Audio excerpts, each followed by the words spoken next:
And hello, everybody, and welcome to week 31 of the Crystal Crusaders. I am your DM, Brad, joined today by Thor, James, and Mike.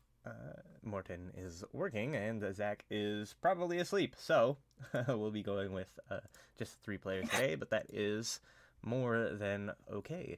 We're just gonna go ahead and get right into things, but before we do that, Mike, if you would be so kind as to give us a bit of a recap of what happened last time in Storm King's Thunder. So last time, Golden Fields was assaulted by Velishgant and his horde of giants, goblins, all goblin kind, I guess. um, we had the help of the Golden Field militia, and it was basically a fight on the ramparts, which was rather close. There were a few close calls, but in the end, we managed to fight them off with a few quote-unquote important lives lost. But at the end, Belishgant was gloating and clapping at us as we had defeated his army, telling us to turn around, as he had sent some forces to places on the wall where we had sacrificed security, and he had sent scouts or people over those places and set fire to the fields and the town. After the army had retreated and the fires had been put out, the rebuilding and recovery started as we tried to speak to the guard captain, who was busy being ashamed of himself. We went back to the inn, rested, tried to help out where we could, and I think we were planning to head out with what was his name? Log? Big L? Big L. Yeah, I think that is. There was mostly fighting going on, so short one. Yes. Yes, indeed. So last time we left off, you guys were basically kind of, rather than taking your rest in like the middle of the day after everything had occurred, and basically forever after, like it's really screwing up your like long rest and day cycle, you decided to just kind of spend time in the day waiting for night to take your long rest then. So it's about kind of like midday. We'll say you guys are kind of in the kind of like tavern room, just like gathered around, debating what to do. And I think like the last thing we left off on was I wanted to just talk to Alexei about something, and James was gone. Oh yes, you were going to have something with Alexia, and then James was like BRB, and So, just one thing I wanted to note is that last session, when Jilang gave you her sort of like necklace, she gave that to Alquil. She mentioned a House Than in Waterdeep. I just wanted to say, Alexei, being from Waterdeep, and probably Alamir as well, would know that House Than is probably one of the most kind of like prestigious Vinter families in Waterdeep. They are involved in the making and sort of distribution of wine. but you are not familiar with the Liang family. They are probably not from Waterdeep, as far as you know. And I think at some point during your sort of rest here at the inn, it's still kind of like middle of the day ish. Maybe you're kind of like reading a book or something, Alexei. But you see somebody walking towards you, like out of the corner of your eye. And you recognize as you kind of like lift your head out of the book and kind of like look over just to see who it was. You do recognize the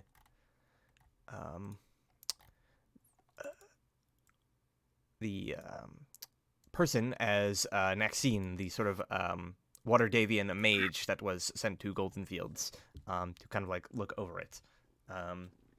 Whom you had spoken to before. And she walks up to you, Alexei, and she says, you have a moment. Yep, that's what I thought. James! I'm thinking. Oh, Yeah, I guess she'd just be like, yes, what can I do for you?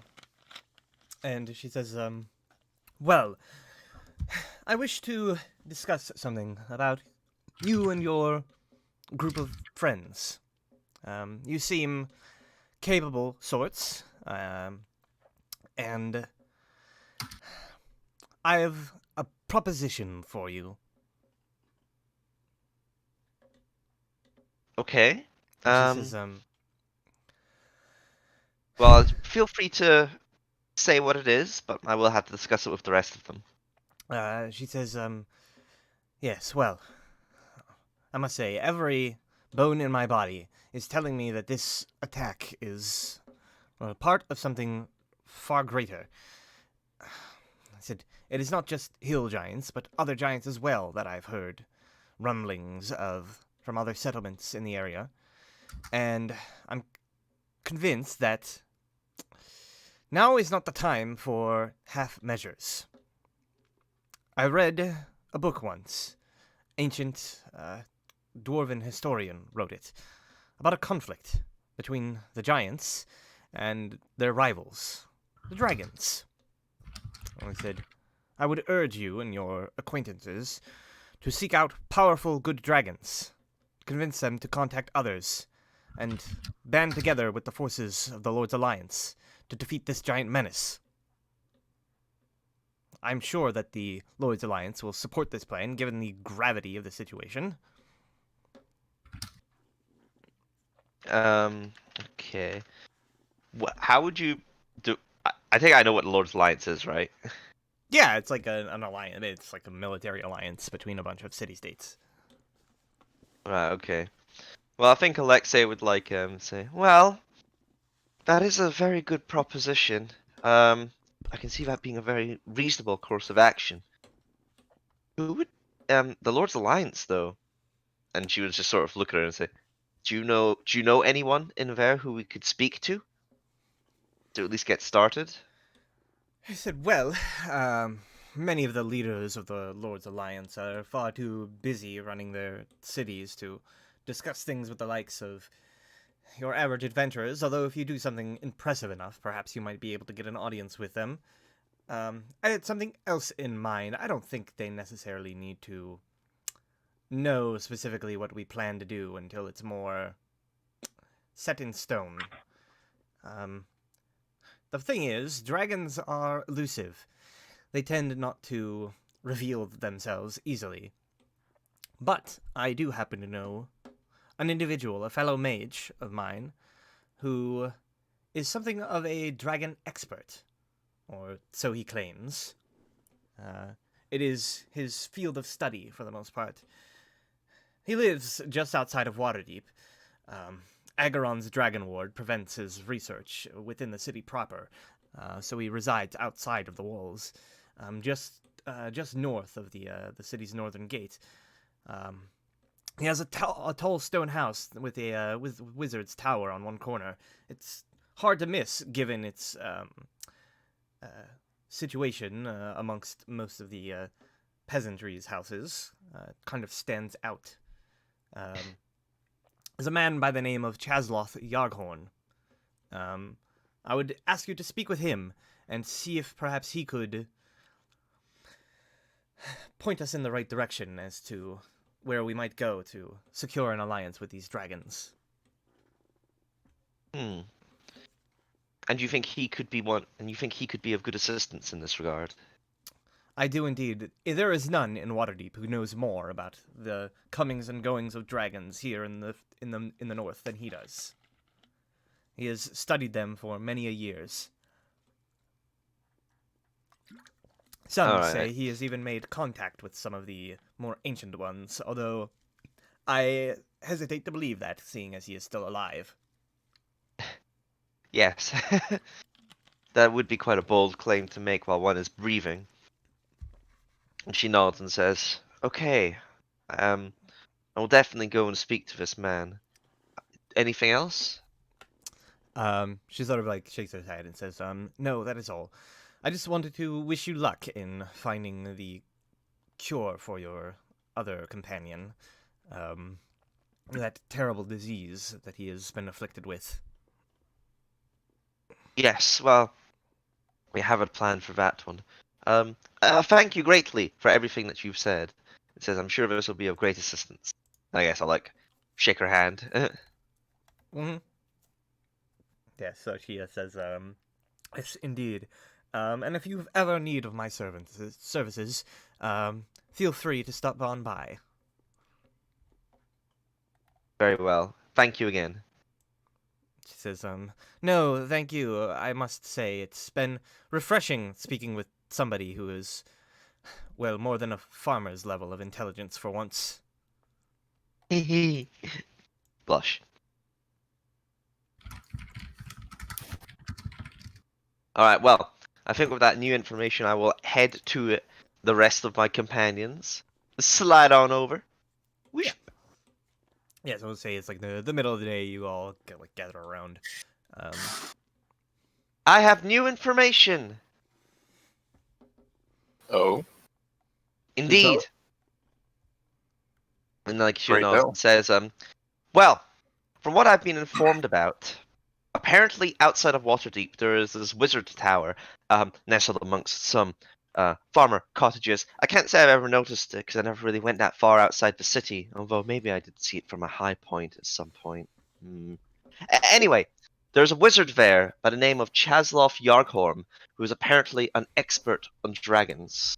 And I'm sure, as some of you are aware, dragons, giants, famous historical enemies. I think it might be a good idea to speak to this man. If he is an expert on dragons, he could maybe put us in contact with any that he's known in the past, and they may be able to shed some light on what is going on with the giants, or maybe even offer some form of assistance, provided they don't eat us first. But if we're going back to Waterdeep anyway, I think we should go and visit this man. Are we going back to Waterdeep? And she says, well, it's a possibility. I mean, we do have, what's the Slugman's name again? Arthan Rosolio. There was our fan that we were going to teleport back to his home city. Right, I say. Well, I don't think we can take the giant to Waterdeep.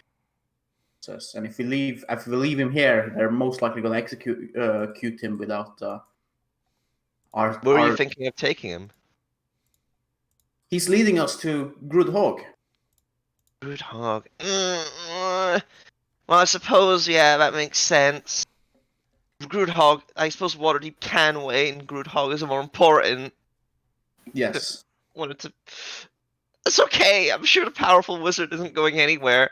Okay, that's fine. You make a good point, Alquil. Sharp intake of breath. What's wrong?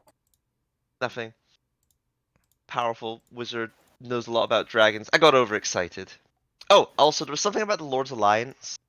Apparently, like, you know, the Lord's Alliance might be a faction worth speaking to, since they care about order and whatnot. And they may be able to help us with our current plight, but we might have to do something to impress them first and show them that we're not just nobodies. Right. Well, then stopping this giant threat would be one way to go about that.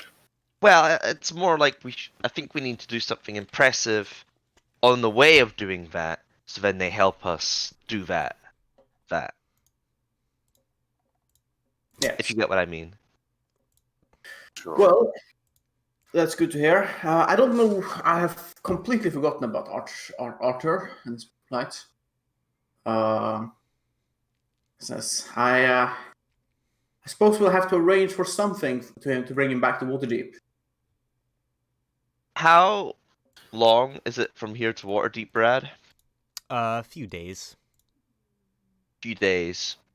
Well, maybe if you want to keep an eye on him, he seems to be easily restrained.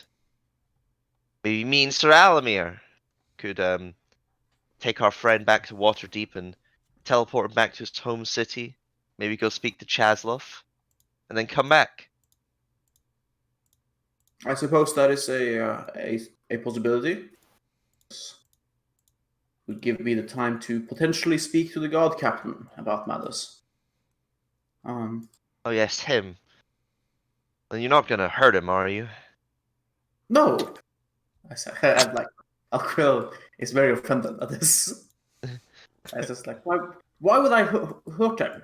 Well, I just remember one time I read this story about something that kind of happened like this, where a guard captain was, lazy or not attentive, and the town got attacked, and lots of people died. Long story short, we defenestrated him, and well, I was just kind of wondering if something like What? it's a fancy word. It means throwing someone out a window. Oh, I see. Yeah. There's a What do you specific think about word it? for throwing someone out I the don't- window. I was like, of course I wasn't going to throw somebody out a window. Isn't that right, Sirek? Of course not. Yes. No idea what you're talking about. Well, okay, okay. Well, I'll leave that to you two then. What do you say, Sir Alamir? Road trip, just the two of us? I can't wait. Take Briok with you. Come on, Briork. You can come too. If I have to. You don't have to. I kind of feel like I have to now. Since you said that. I look at him like piercingly and like, you don't have to. I mean, he looks you. I like places a hand on his shoulder. He's like, "Are you sure you want to carry this burden alone?" No. Oh please. Gritting my teeth. Right. Oh please, then we're I'll just go with taking our. Alexei was just like, oh please, we're just taking our friend back to Waterdeep so he can be teleported away. It's hardly a burden. Okay. Right. Yeah. Now, Mm-hmm. Quick question: what are we doing, Thor? Well, so we were discussing what to do, and we have some quests that go lead back to Waterdeep. But I'm like, if we leave, the giant's going to be killed. I'm pretty sure our giant guide. So I am staying to keep an eye on him while they go back to Waterdeep to put this guy, like, get him to your, or like teleported safely or whatever. And then also, also to speak to Wizard. And Alexei, before you leave, I would hand you the black pearl that Sealine gave me, and explained to you that this belongs to the head butler of House Town, and apparently, like, we can get some sort of reward for bringing it, and telling him that Sealine gave it to us in gratitude and for him to help us. okay. House fun. What's house fun? But Well, if you recall, as I told you at the beginning of the session, Which one was that? There was two. Is this the one that I've heard of, the one I haven't heard the of? one that you have heard of. Okay, right. Thank you. Give it to us in gratitude. Good. so I'll give you. And to help us. put in that tidbit.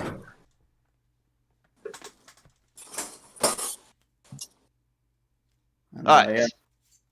So Alexei will take that pearl and say, interesting. I wonder what kind of reward it would be. I think it could be something magical and rare. It's a butler, right? Oh, yeah, I suppose. I'll let you think about that, he says. No! But yeah, I'm staying in Golden Fields to make sure that Giant doesn't get killed. So, let me say this. I've heard from some people you should never split everyone, okay?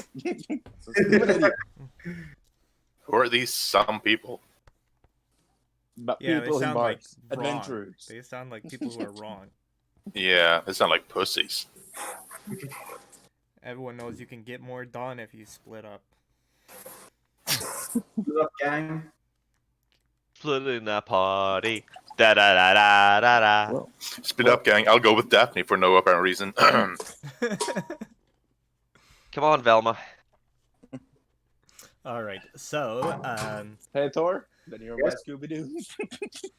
so then the plan for tomorrow then is that Alexei and Sir Alomir, as well as Breark, are going to go escort Artan back to Waterdeep to have him, to basically see him teleported back to his home and return him to his home in Yartur, and maybe talk to a dragon expert along the way, and see what the deal with this pendant is, while Alquil and Xeric stay in Golden Fields, making sure that the mob doesn't execute your giant guide. Yes. Sounds about right. And also potentially get to speak to the guard captain. First we have to defend the city, now we have to defend the people from the ogres from the city. This is great. Yeah, so the rest of the day, assuming there's like nothing else you want to do before like the next day and the long rest, the rest of the day kind of winds down. As night is coming, you once again find the tavern kind of becoming packed with people who have look a little bit more exhausted than usual, having to have battled the invaders and kind of like put out fires along the fields, and all that, kind of cleaning up the damages. And at one point at the night, you see Orin kind of like comes downstairs from his room upstairs, and like makes his way over to the stage, clears his throat kind of like loudly to get the attention of the room, and then everybody's kind of like, everyone goes quiet and their eyes lock on him, and he sort of like looks around and he says, I am not usually one for things like this, but I thought it needed to be said. I know many of you probably lost friends and family in the attacks that just happened, and I am deeply sorry for your losses. It is unfortunate that nothing more could be done to prevent this terrible occurrence, but I know that they would not want us to wallow in self-pity and lose ourselves. That we need to look to the future, to a better days ahead, to not forget them and the sacrifices they have made, and to honor those who have helped us along the way. And he says, and I saw firsthand the heroics of brave folks fighting for a place that was not their own, wagering their lives in a battle that was not theirs to fight. And he kind of gestures over, like, basically to where you guys are all sitting. And he says, a small group known as the Crystal Crusaders. Perhaps not heroes to the realm, but heroes to me. Everybody kind of like I have looks, goosebumps, man. looks over you and kind of like claps. And he says, they have done much, and I fear without their efforts on the walls, things would look a lot worse than they did today. He says, I had gotten the opportunity to speak with them. This was not the first grand adventure they had been on. I have taken the opportunity to write a little song. He says, I hope you will all listen and enjoy it. And he like clears his throat again, and people begin kind of like clapping and cheering. And yeah, then he begins sort of kind of strumming. He doesn't play an instrument, but there's somebody else who has like a lute who kind of like begins strumming a simple like tune. And yeah, he begins to kind of like sing. And as he does so, he says, "Let me tell you of a tale from a far-flung frozen dale, of heroes brave and true, an unlikely band of happy few. O Crystal Crusaders, heroes of Bryn Shander, champions of justice, deserving of grandeur. O Crystal Crusaders, saviors of the Dale, gather round ye fellows, and hearken to their tale. Beyond the mountain spines they travailed, against the wind and snow, the unrelenting hail, cast down a cadre of vile were-rats, swept their evil schemes out from under the mats. Alas, did their vile leader, Slim, scurry away, his lycanthropic hide the heroes could not slay. But business was safe, no longer taxed for protection, yet beneath simple schemes lay plans for insurrection. Enter now sly Vailish Gaunt, the speaker's position he did want, a pact with pirates to slander Speaker Shane and claim her chair in his vile name. O Crystal Crusaders, heroes of Bryn Shander, his nefarious plot they did discover. O Crystal Crusaders, saviors of the Dale, tore it all down, he'll not soon recover. And he goes on, like there's several more verses that he kind of like goes through, basically relaying the tale of the Crystal Crusaders and their adventures in the Icewind Dale. And let me see here. I think I have a handout if you want to. That was read actually the whole pretty thing. good. Doing a That was song pretty about good. us. I feel so awesome. Yeah, I don't know if anything was ever worth DM inspiration. That's definitely it. Yeah, that's Did you write that Don't one give on that. your own? I did, yes. Oh, that's good. that's pretty fucking awesome, man. Yeah. It was the same cadence as Toss a Coin to your, Yeah. to your In the Witcher, though. beginning, I was like, I is he mean, doing it? sorta. I mean, it's difficult to make a rhythm yourself, you know. Yeah. Yeah, but the very start. Did was you like write a lot frog song once for? Yes, Do you still have it? Frog song. maybe.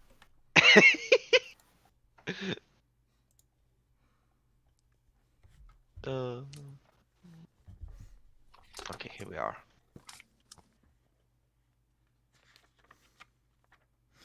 Yeah, so he sings, everybody's kind of like cheering and clapping.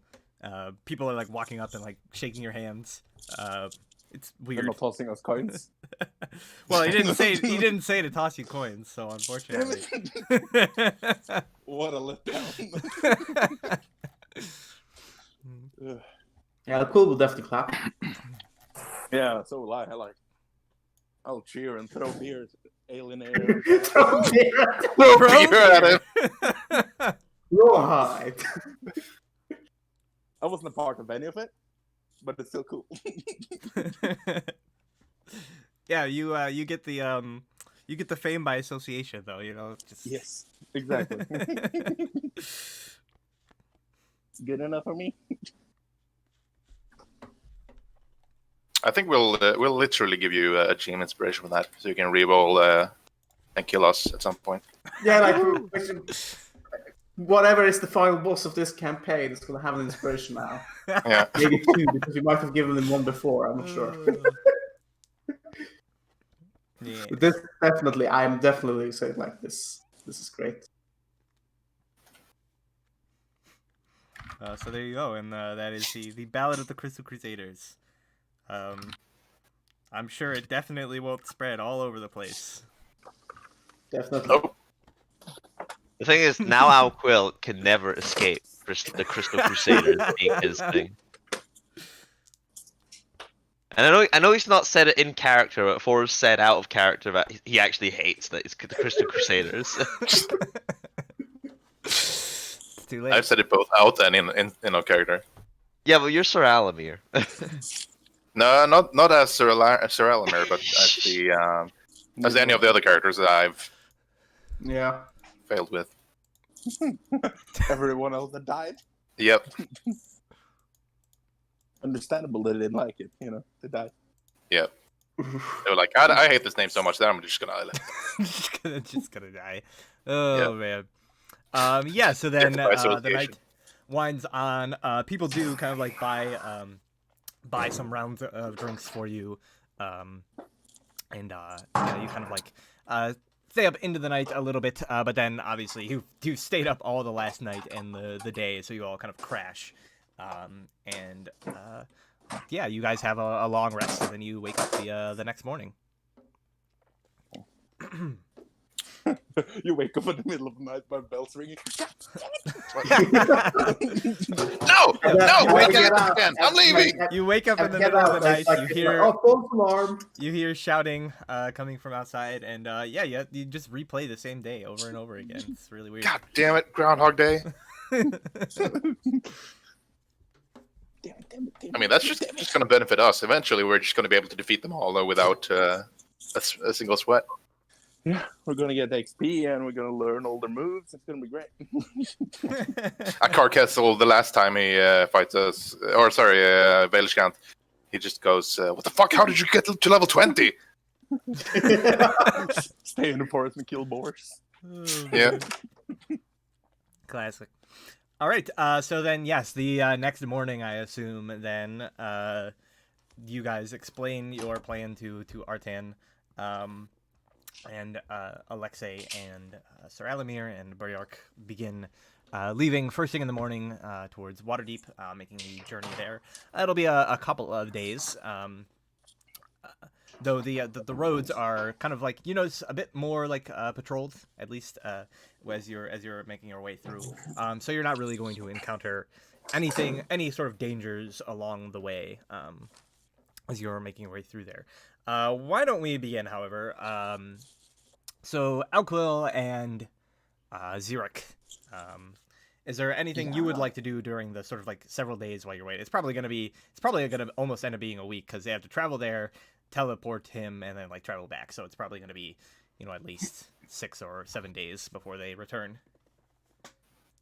Well,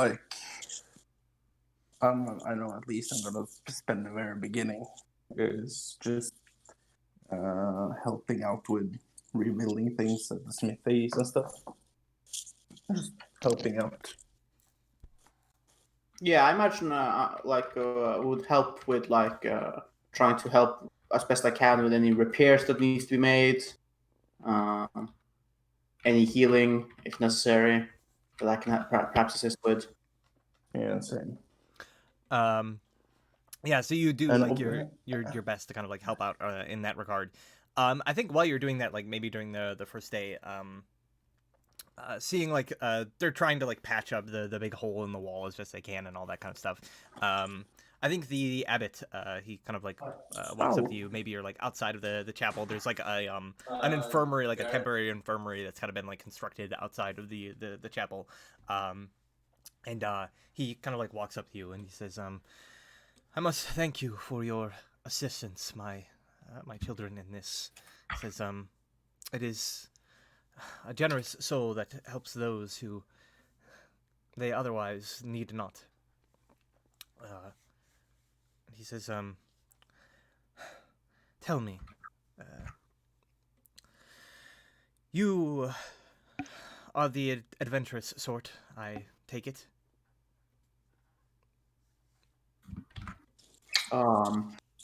Yes, we are. And he says, I've a request for you then, should your travels bring you close to a certain place. I'm just waiting for him to say Yartar now. While they have left. We're gonna be back. No, so he says, I don't know how much you know of Golden Fields and this history, how these walls came to be. But they were not raised by mere mortal hands or the work of stonesmiths. Such a wall of this scale was erected magically by druids long That- ago. Yeah, we talked about the druids that earth shaped it into this. And he says, and unfortunately, I fear repairing this breach in the wall is going to be beyond the hands of mere stonemasons as well. We need to enlist the help of the druids once again. But they are elusive. They tend to keep to themselves. And it has been a long time since I've spoken to any of their representatives. He says, I know, however, where they sometimes meet. It is a hidden place, for the most part, though I know vaguely where you might go to find it. Says, there is a place in the High Forest. They call it Shadowtop Cathedral. An enclave, a meeting point for the Emerald Enclave, and the druids that labor within it. He says, you will not be able to find the location yourselves, but if you head to the outskirts of the forest, and let me just get an exact kind of like area here. We're currently on the Golden Fields map. Yeah. Actually, I'll just drag it over the player map. That's fine. Here we go.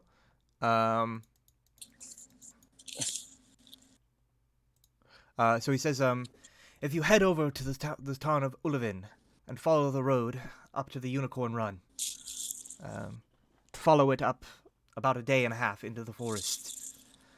A member of the Emerald Enclave, assuming any are still around, will meet you there. You just need to ask them to speak with Turlang at the Shadowtop Cathedral. Turlang. Shadowtop Cathedral. And he sort of like nods. Said, I must warn you, though. Turlang is an ancient being.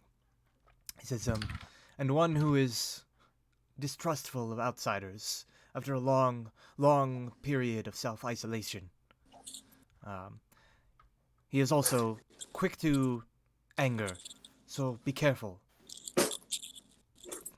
I shall strive to remember that. He says, if you should find yourself that way, I would urge you to please have him send some druids this way to help with the repairs of the wall.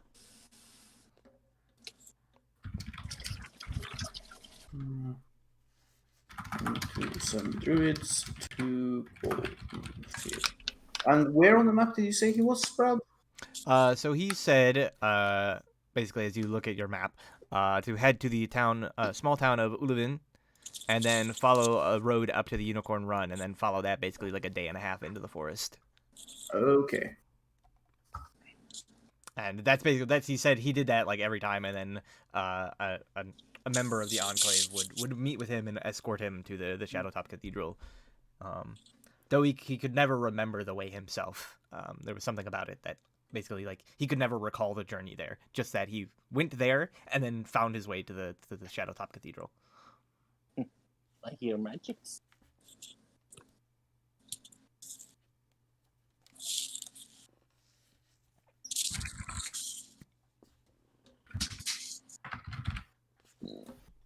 We drink to our youth, so days come and go.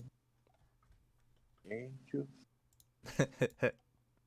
Yeah, so while you guys are there, that's how you kind of like spend the first day. Meanwhile, I'm not going to go through day by day of the travel.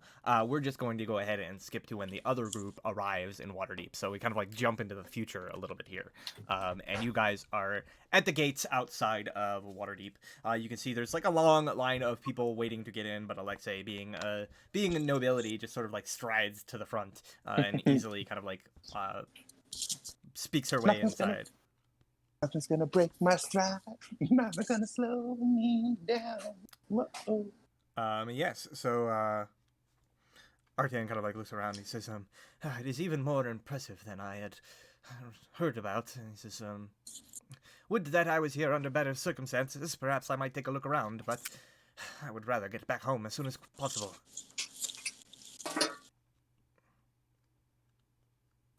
Yes, that's quite understandable. So, Yeah. So I guess would you like to try to take care of the little like side things now, or do you want to just like escort him back home and then take care of it on the way back? yeah, I mean, he has nothing to do with said things, so we might as well just go speak to the, I guess it's Black Stuff Tower for teleportation and stuff. Well, it's the Harpers that had teleportation. Oh, the so Harpers. Yeah, there's a Yeah. there's a harper that lives in the bottom of a mausoleum in the city's graveyard where there's a Which I would hidden- remind you is supposed to be hidden. Yes, it's supposed to be hidden. Yes. So, but you guys were like given the password basically to get inside. Yes.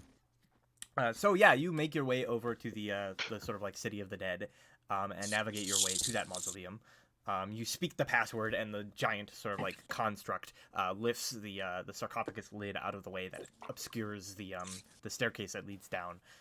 And yeah, when you arrive there, the female mage just sort of like greets you and says, there are less of you than I remember, but do you need my services with something?" Yes. This man here, we need to teleport him back to his home so that he can be properly attended to. Yarter. She says, "Yarter, is it? Oh my. Yes, of course. Just give me a moment. I need to draw the circles." Yeah, she takes up some like chalks and begins like drawing a circle. Also, do you have a bucket? Bucket. Maybe. Feel free to look around in my things over there.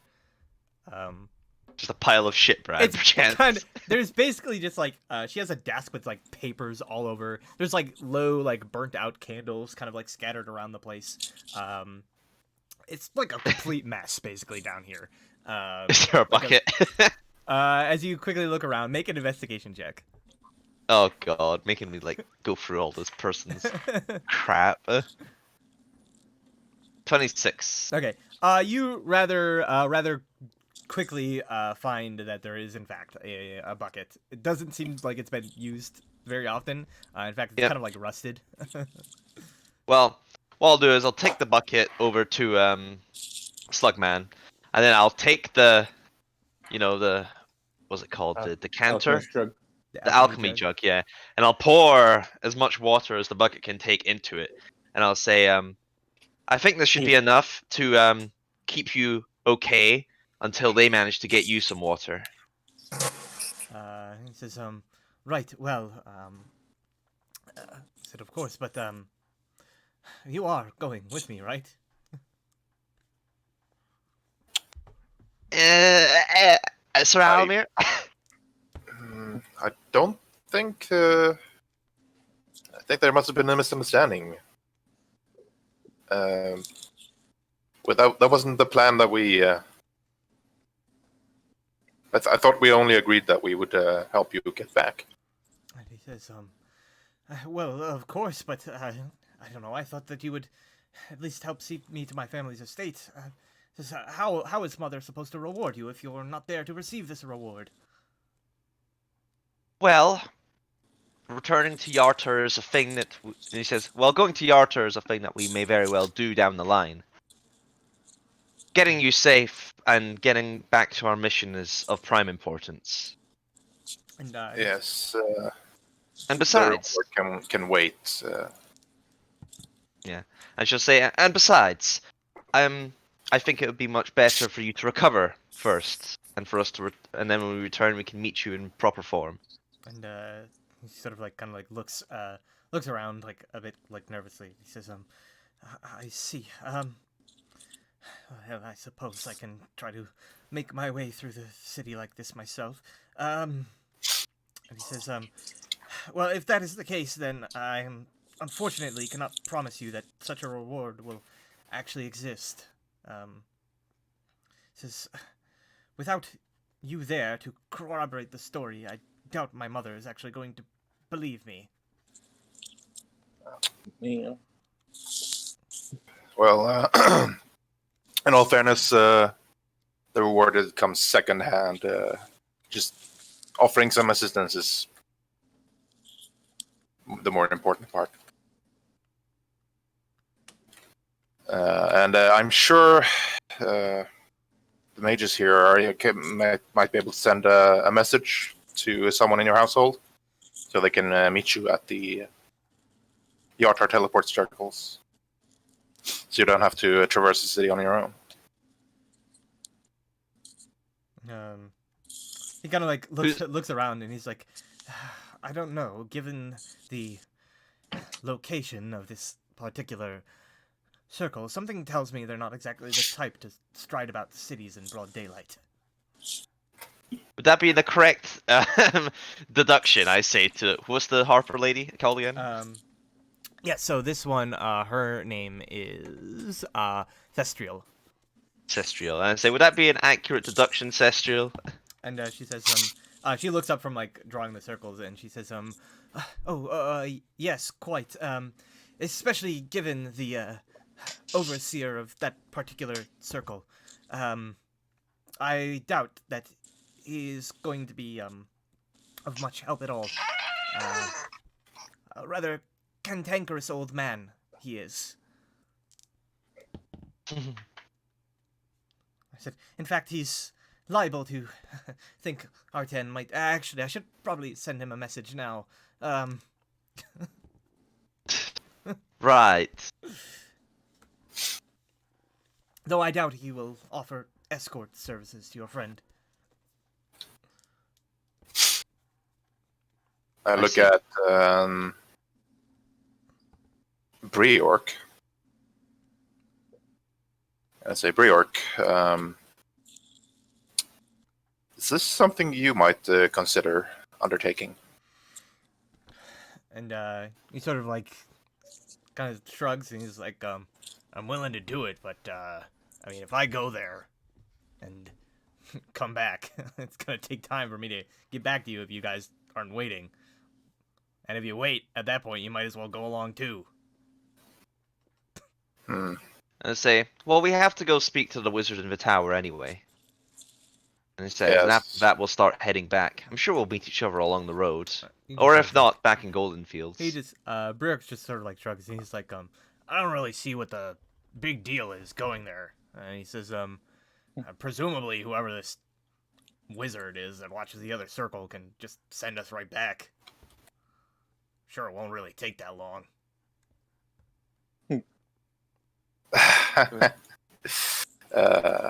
Oh, sweet summer child.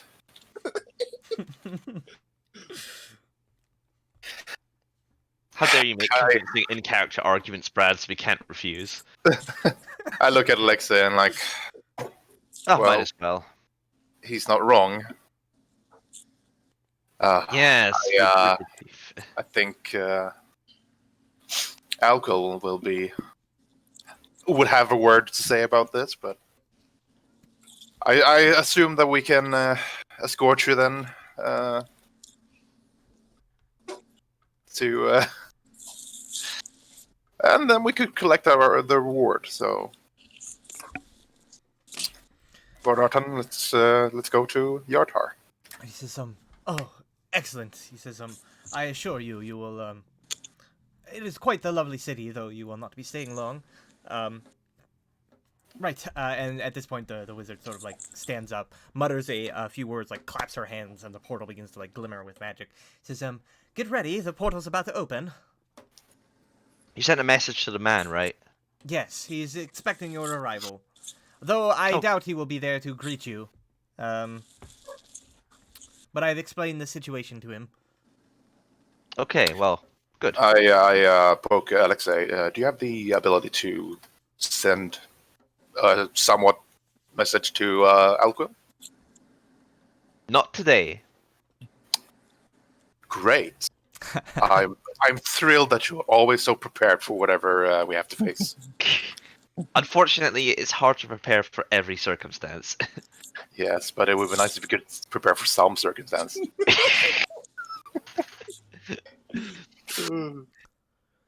Damn it, Sir Alamir. All right. Let's go to Yarter. Yay. The polite way to say "fuck you" to the person you're defending. All right. I think this is like level 6,000 of splitting the party up. We've yes, truly ascended to the next level of splitting the party. She Yeah. casts the spell, opens the portal, and you stride through. Yes. We're now 200 miles apart. Yeah, so you very quickly run through the portal one after another. And after the sort of like moment of disorientation, you all find yourself standing in what appears to be a garden, a well-kept garden kind of like patio behind a rather dilapidated looking noble sort of like manor. You see it's about a 40-foot square garden patio enclosed by this 8-foot high wall of ivy stone. As you look around, you can see there are statues of frolicking dryads and satyrs situated amongst flower beds and stone benches, and it's like rather nice looking as compared to the house that you see in front of you, which is just like kind of like awful. Alexa, you notice as you're like looking around at the sort of like gazebo that you've kind of like landed in. Normally, when you teleport to a circle, you can like see like especially a permanent one, it's like inscribed on the ground permanently, but down at your feet you don't see anything. Like there's nothing there. What? There Where's is the teleportation circle? there is no sign of anybody like being here, but you do hear some like shouting from like across the way. Somewhat, it seems to be coming from like inside the house, maybe like the second floor. This shouting, like it's like, "All right, go on, get out of here!" What? Hello? I look at Lord Arden. What's going on? He just sort of shrugs and it's like, I don't know. He's just like, and then you hear the shouting again, like, "You damn kids, get out of my garden!" And then like sparks begin to sort of like in front of your face. Ah, Are we in a garden? is this your garden? Yeah, no kid. Where are we? You're in like a garden, basically, like a walled off garden, and you can see there's like an iron gate hanging off the hinges that like leads out into the streets. No, I think I want to like, ask the man. It's like, where are we? Where's the teleportation circle? Said, "You're in my damn garden. So I there's don't know what no you're talking about. Get out So of there's here!" no teleportation circle. And he's like, "God, you're stupid. Get!" All right, all right, we'll leave. Jeez. It Get was at that out moment I and, realized that teleportation circle was a one-way.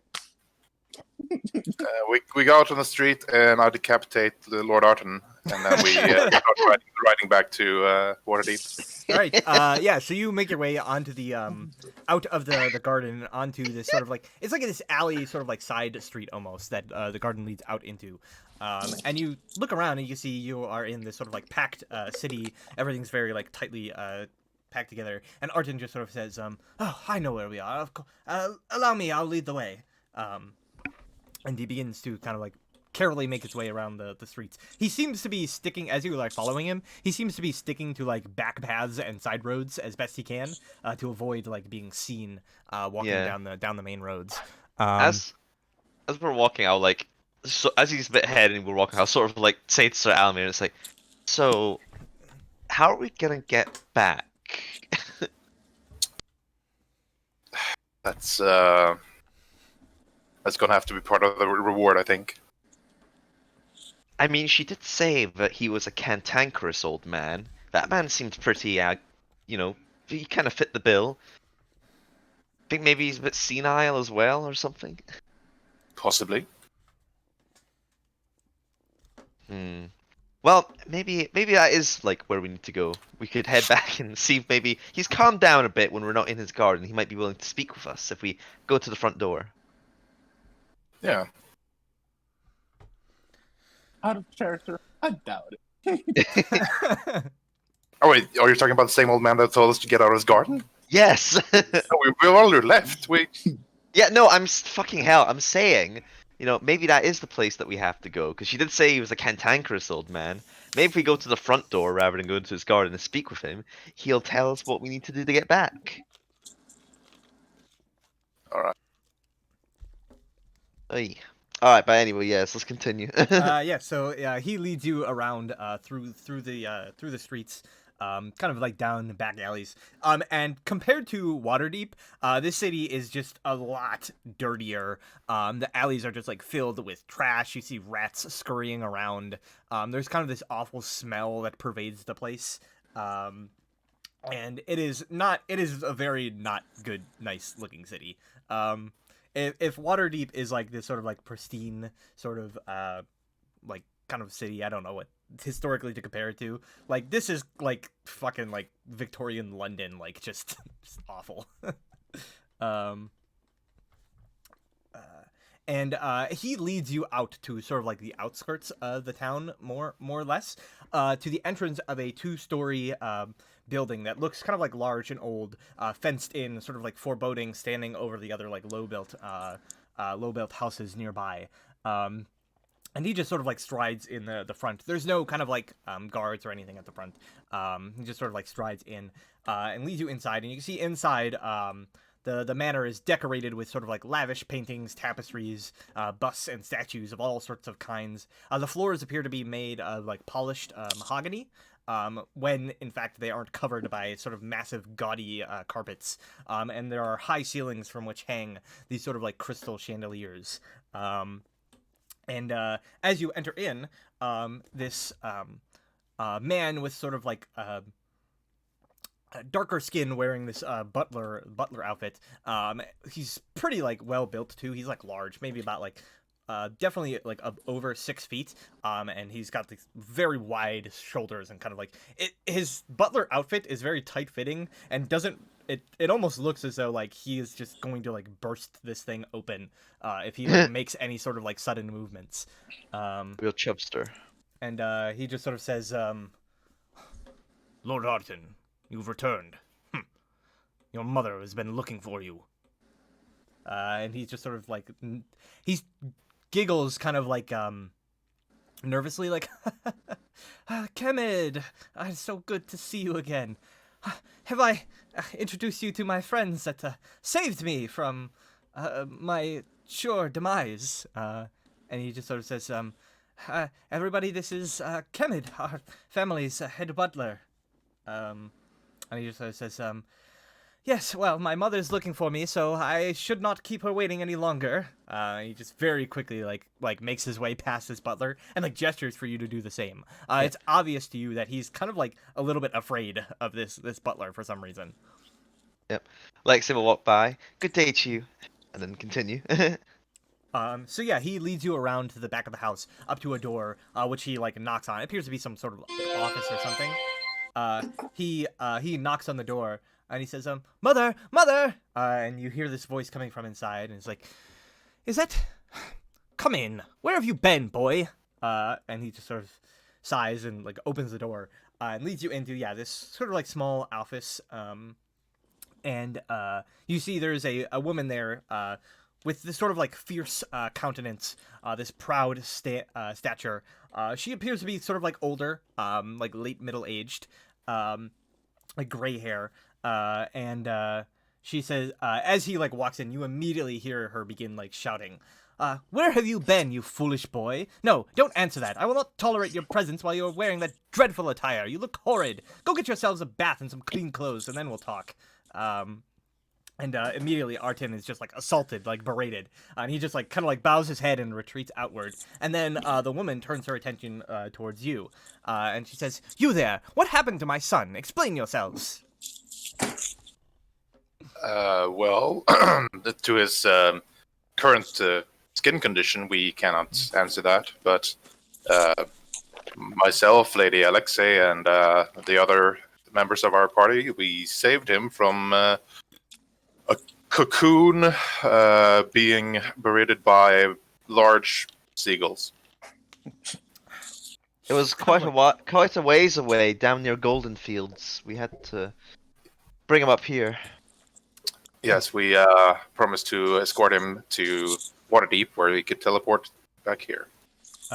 Yeah, so she looks like a little bit like dumbfounded, and she says, What is this some sort of extortion scheme? Can you make a persuasion check with advantage because you're both kind of like talking, one of you. Who's got it better, Mike? You or me? Persuasion, that's an intelligence thing, right? No, it's charisma. No, that's a charisma. Charisma. I've got +4. I have. The sheet will load. Persuasion +4. Oh, so we both have the same. Yes, Yeah. either one of you. You do it, Mike. You have advantage at least. Okay. So she sort of says, it's like, so she says that, and she's like, no, that doesn't make any sense. Arten's too stupid. She says, right, well, in that case, I suppose I should thank you for saving the life of my son. Useless as he may be, I do still need him. He says, I'm sure you're after some sort of reward for your services. And she sort of like whistles and she says, Kemet, come here, please. And you see that that sort of like large built butler kind of like walks over to the door and he says, "You called, milady." And he says, Kemet, fetch me some money from the vault. I would think in the order of, let's say, kind of like looks at you, 300 gold pieces should do. And he sort of like nods and makes his way over. And she sort of like looks over at you all. She says, I must say it is quite the remarkable story that you have given to me. I am not exactly sure how Arten came to find his way there. Only that he was the latest among a string of disappearances amongst the nobility here in Yarter. Yes. What was? Did we get someone who said that there was a monster in the Archer that we knew the name of? Can't remember. You're the one that was talking with her when she gave her the information. Was it me that she was talking to? Yes. Yeah. I say to her, well, we were actually quite busy down in Waterdeep, and we weren't planning on going with your son to Yarter. We were only planning to escort him to the teleportation circle in Waterdeep. We weren't actually all that concerned about said reward, but your son convinced us that he needed help to get to your estate once we got to Yartar. Speaking of which, he also said that you wouldn't believe his story unless we were there to corroborate it for him.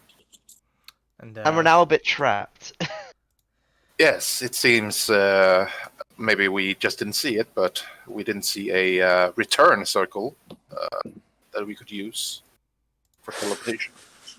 And she just sort of like looks at you a bit like confused. And she says, well, it sounds like that is your problem to deal with.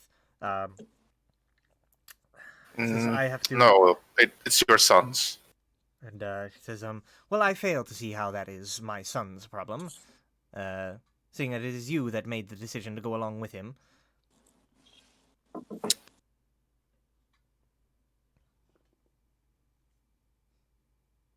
Very well. Do you at least have a teleportation circle in this town? She just kind of like looks at you. She's like, what? No, of course not. Don't be ridiculous. They are very rare. I look at Alexei and like almost dumbfounded. It says, I said, if you've no Jack, further... Chad and Chris took care. If you've no... at this point, the butler returns with the sort of like pouch full of coins and like just hands it to one of you. And she says, if you've no further business with us, then, Kemed, could you please see them to the front door? I wish you well. And you. And she says, in Let's the go. meantime, I will have our priest look into his condition and begin looking up who it was that kidnapped our poor dear son. And she then, as you're kind of like leaving, she says, one more thing. When you found him, you wouldn't have happened to see a pendant on him. I happened to notice that it was missing. I don't see how that's our problem. And she says, Boom. As I'm white knuckling my halberd. well, she says, well, it is very much your problem if you are the ones that stole it from him. So then it is not our problem. And she says, well, it will be when I contact the authorities of Yatar. Just answer very the question. great Did you or march. did you not see it? We saw no necklace on his person. Wow, was that so He was- hard? He was rather naked when we found him. He had absolutely nothing on him. And she says, very well then. If you've not seen it, then I suppose I'll have to go looking for it. I would be careful doing so. The creature that may have inflicted this condition on your son is known as an aboleth. They're quite dangerous. If there's been a string of disappearances, you probably have one in the city somewhere. He says, well, I'm sure the Water Baron will be interested to hear this information. Be careful. Let's go, Sir Almir. Yes. Alright, we'll leave. All right. Just gonna put that money on my character sheet. All right. Yeah. So you leave the manor. The butler kind of like escorts you out, and he says, "I must apologize for Milady's countenance. She is distraught by the disappearance of her son, even though she looks like she does not care for him much." Oh, it's fully understandable. Well, it was he nice says, meeting you at least. He says, if you ever find yourselves here in Yartar again, I am sure that, given your return of her son, she will be in a better mood.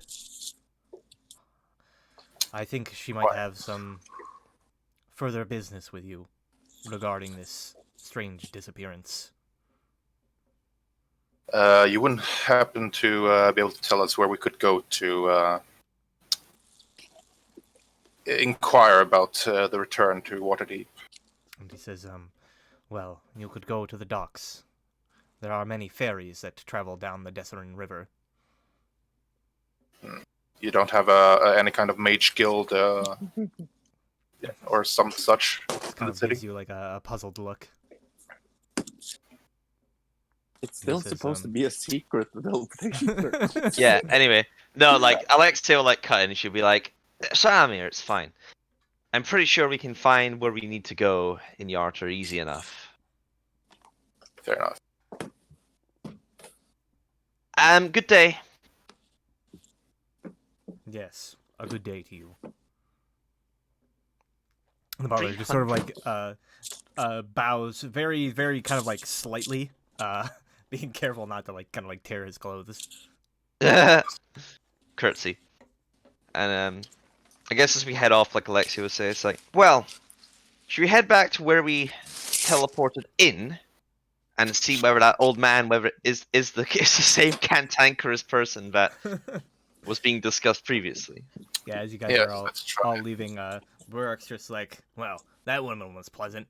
Reminds me of my mother. What was she like? And he says, a bitch. But Oh, she loved us, so I suppose I can't complain. I mean, if your mother's going to be a bitch, it's better if she's a loving bitch. says, right, well, I don't know about you, but I don't really fancy walking back to Waterdeep, so let us hope that damn circle's there when we get back. Yeah. Yes.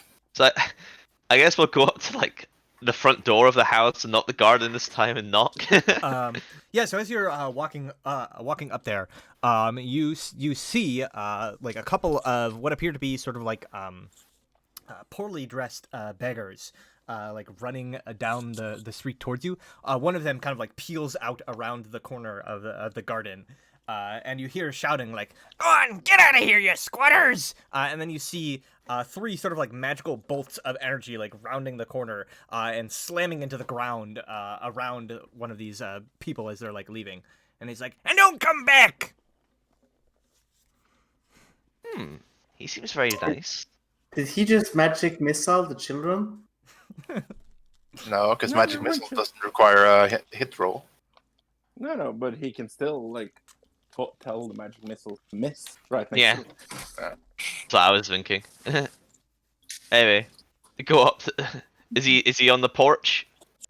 Yeah, so he's sat on like this rocking chair on the porch, back and forth, and he like as you walk into his line of sight, you see he kind of like raises a hand. He's like, "I already dealt with one group of squatters today." He says, "I still got plenty more in me." We're not looking to squat. Nothing like that. What's your name, sir? And I'm Alexei. he says, and he says, "My name. I don't really see how that's any of your business." Okay, introductions are out the way.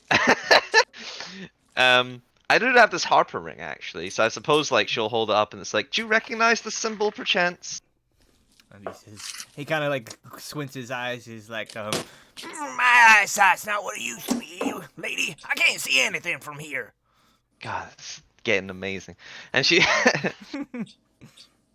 and she'll say, look, we teleported in here from Waterdeep. We were supposed to land somewhere where there was a circle that we could teleport back to. Do you know anything he about that immediately shouts whatsoever? like, "Will you be quiet, you dumbass!" And he like begins like gesturing over like to get closer. I get closer. And he's like, and he like you like get up near him. He like leans over into your ear and shouts like, "What part of secret do you not understand?" And she'll say, it's like, well, you were hardly, well, there was no circle, and you were hardly making it well known that you were the same person. I didn't know whether the spell had failed or not, and we had been put in a wrong place. And he just sort of like rubs his temples like, "God, you're stupid. When I heard that folks was coming from Waterdeep, I thought I expected something better from them." You told us to get out of your garden straight away. And he just says, "Let's stop talking out here on the porch. Let's get inside. There's eyes and ears watching everywhere." I look around, and there are eyes and ears watching. Not that you can see. How would ears watch? Anyway. We follow the old man. Yeah, so he leads you inside, and you can see inside. It's just like dilapidated. There's like barely any like furniture here. It's all like dusty and cobwebbed over. Obviously, like the house itself isn't taken care of. And he's like, well, he says, "Of course, you didn't see any teleportation circle when you arrived. It's disguised by magic because it's supposed to be secret." I love this guy. Why is it in your garden? And he said, "Because that's where they bloody made it." Wait, what was here first? The house with the God. garden or the circle? Oh he said- God. He said, "The house was here first, you dummy. We bought it in order. It was about to be turned down. We figured, nobody would come in here. It'd be a nice secret place to hide a teleportation circle, away from prying eyes and ears. Someplace people wouldn't go. It was easy to disguise. A secret."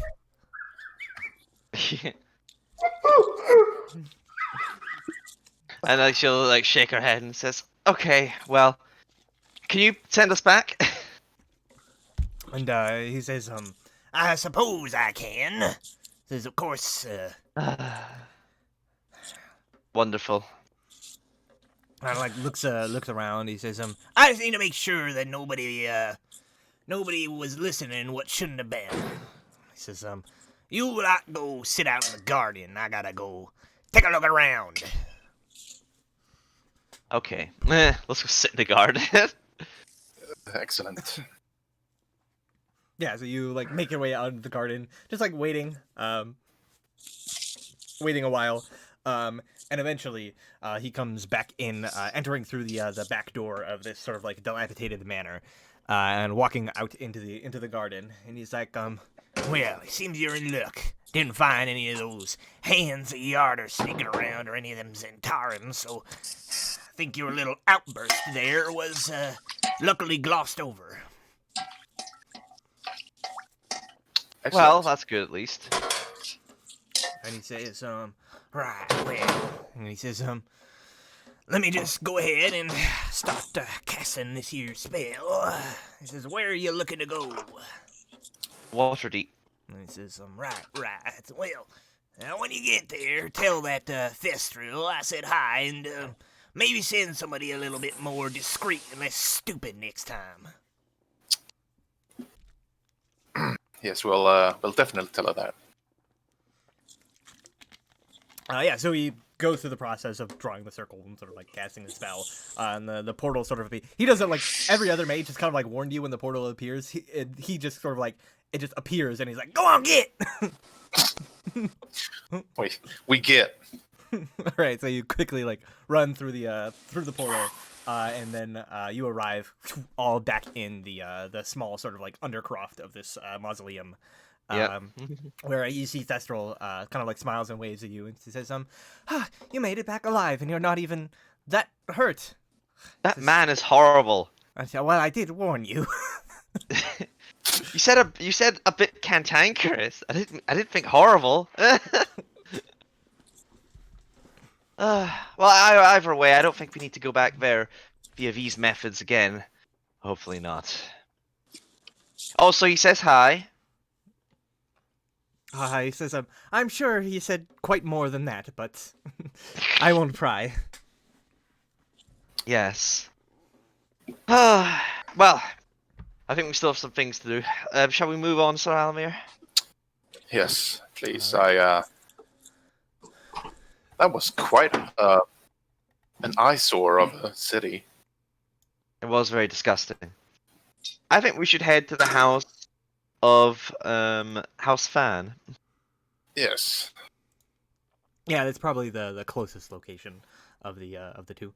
All right, so as that happens, meanwhile, back in Golden Fields, kind of back in time a little bit.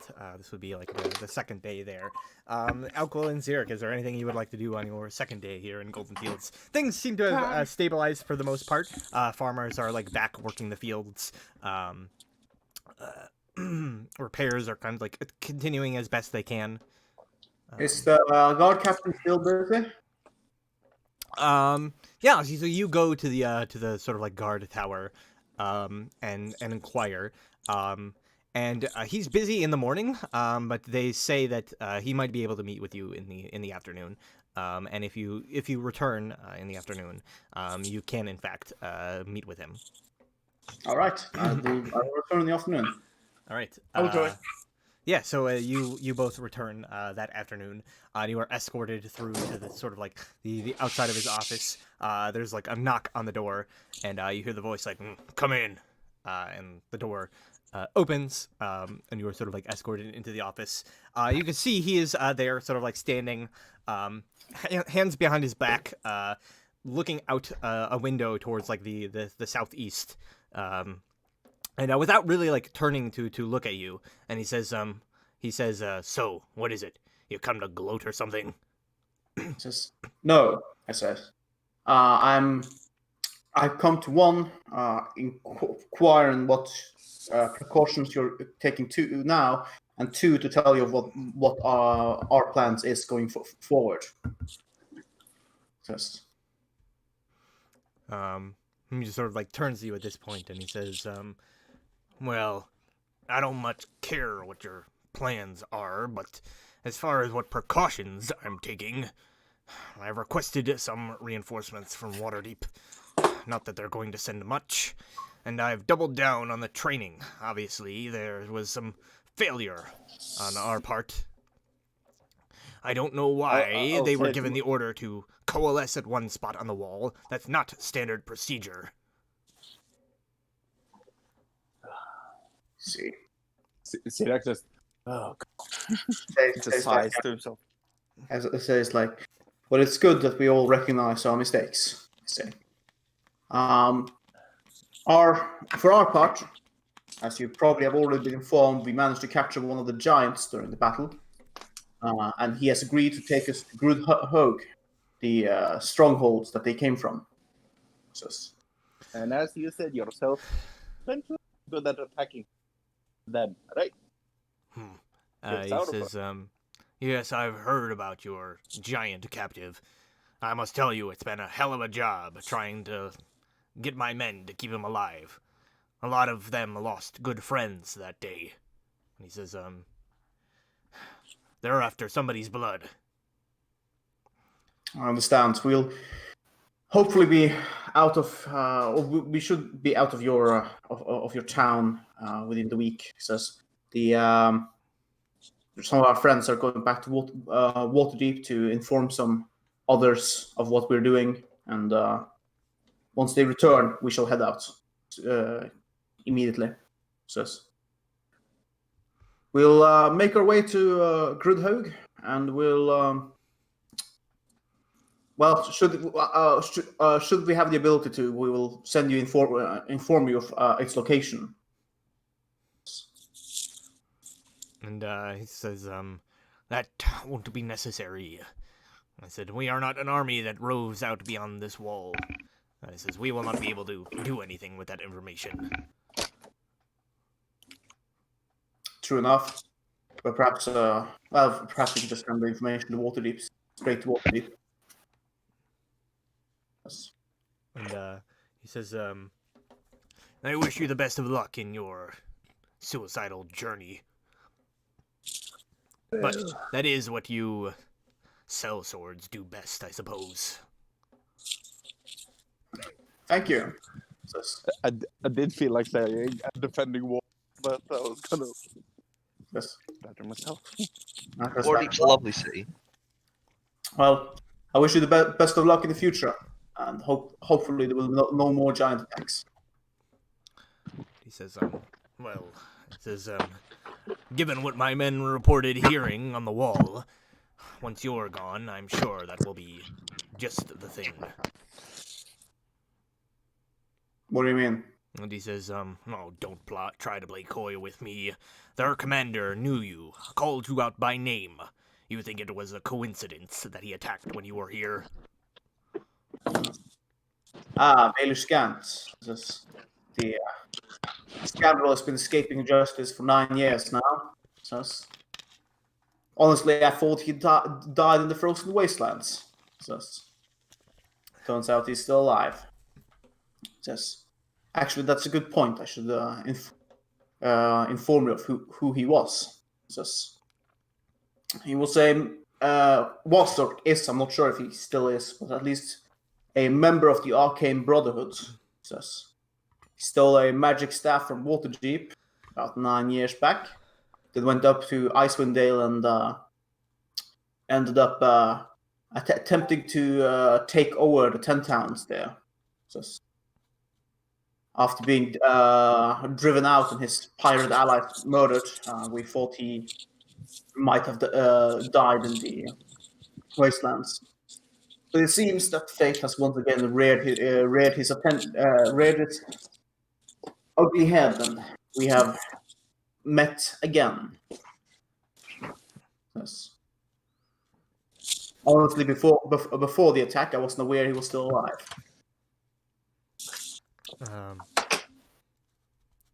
Yeah, so he says, well, judging by things, he was very much aware that you were alive and in the city. He says,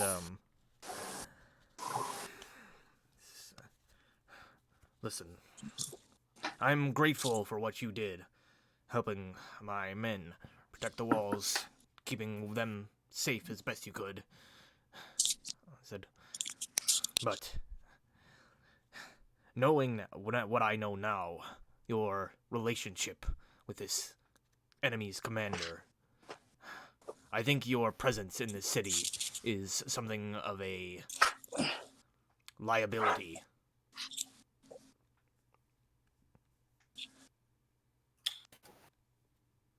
I can see why you would see it that way. And he says, I'm not the sort to try to escort you out violently. I just ask that you take your giant captive and leave as soon as possible. Of course, he says. That was our plan. Yes. He says, will be, as I said, by the end of the week at the latest, we'll be gone. He says. He sort of says, good, that's for the best. And he says,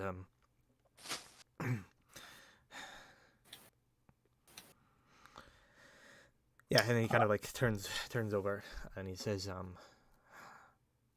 I wish you luck, Crystal Crusaders. Thank you, he says. May Guerin Windstrom's blessings be upon you and all of your all of your fellow citizens of Golden Fields. Say, and I make a slight bow and turn to leave. I'll just turn around and walk. And as we get out the door, and I'll look at Alquill and go like, I really wish I could see things from his point of view, but I really can't get my head so far up my own ass. Oof. I mean, What have the you gay. tried? I think it's physically impossible. I says like, well, he has his own issues to deal with.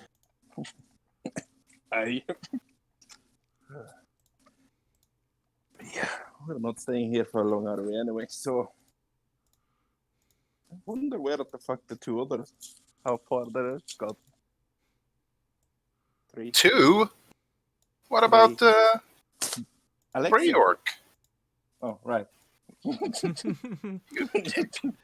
Yeah, while you guys are traveling through the streets of Waterdeep, you hear Breyork just like, man, I have a feeling that people just don't remember that I exist a lot of the time. Yeah, don't worry. Me and Alexei, we always know exactly where you are.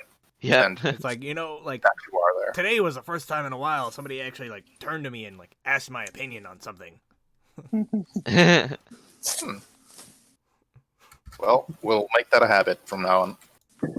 Because you are a valued member of this group, Breyork. Yeah, so he's sort of like, nah, this is, right, well, are we there yet? Well, Ask that again, I'll turn the teleportation circle around. well, remember, we're not in the teleportation circle. We could be. Okay. I don't know why I'm talking like Breyork.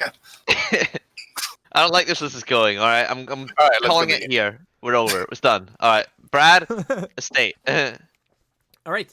Yes. So as you make your way over, you find your way to the Thon estate. You know where it is. Basically, you kind of like know where all the noble families live. So you make your way there relatively easily. Yeah,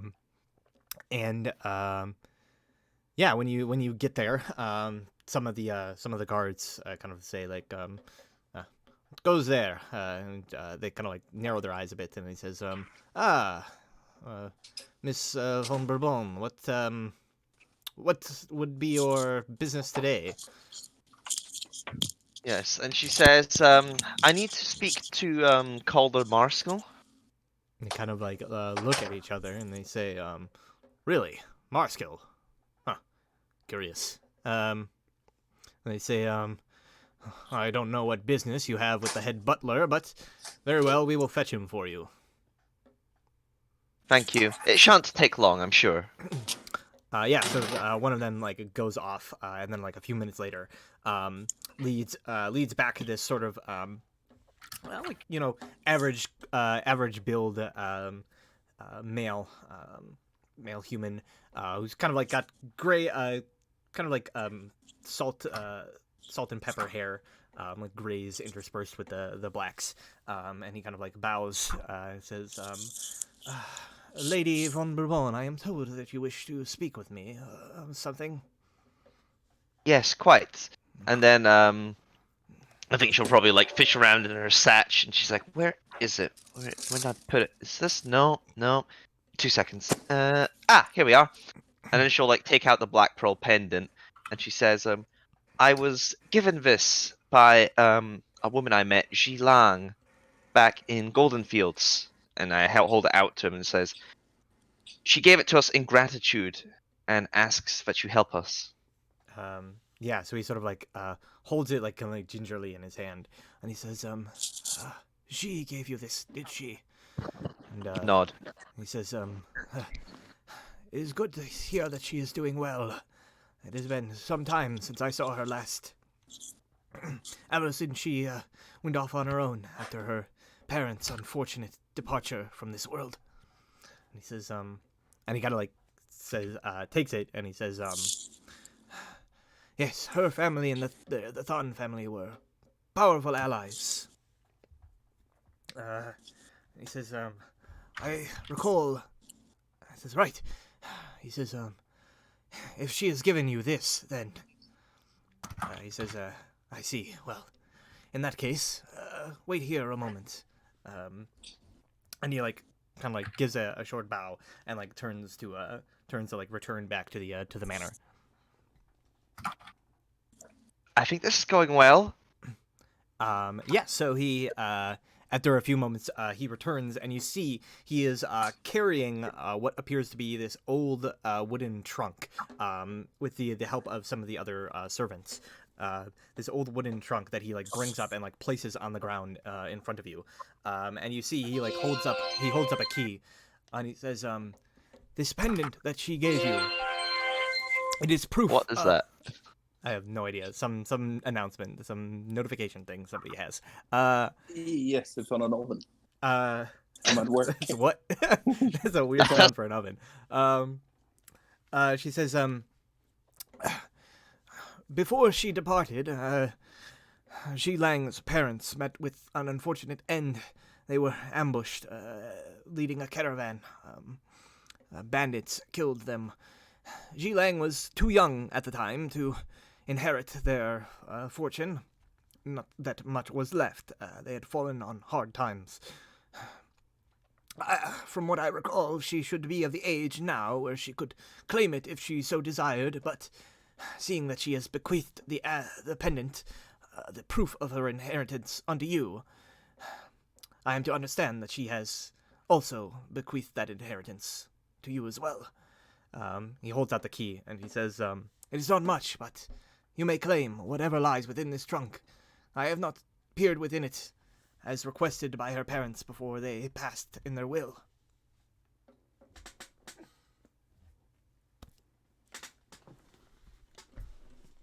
And he holds the key out to the wooden trunk.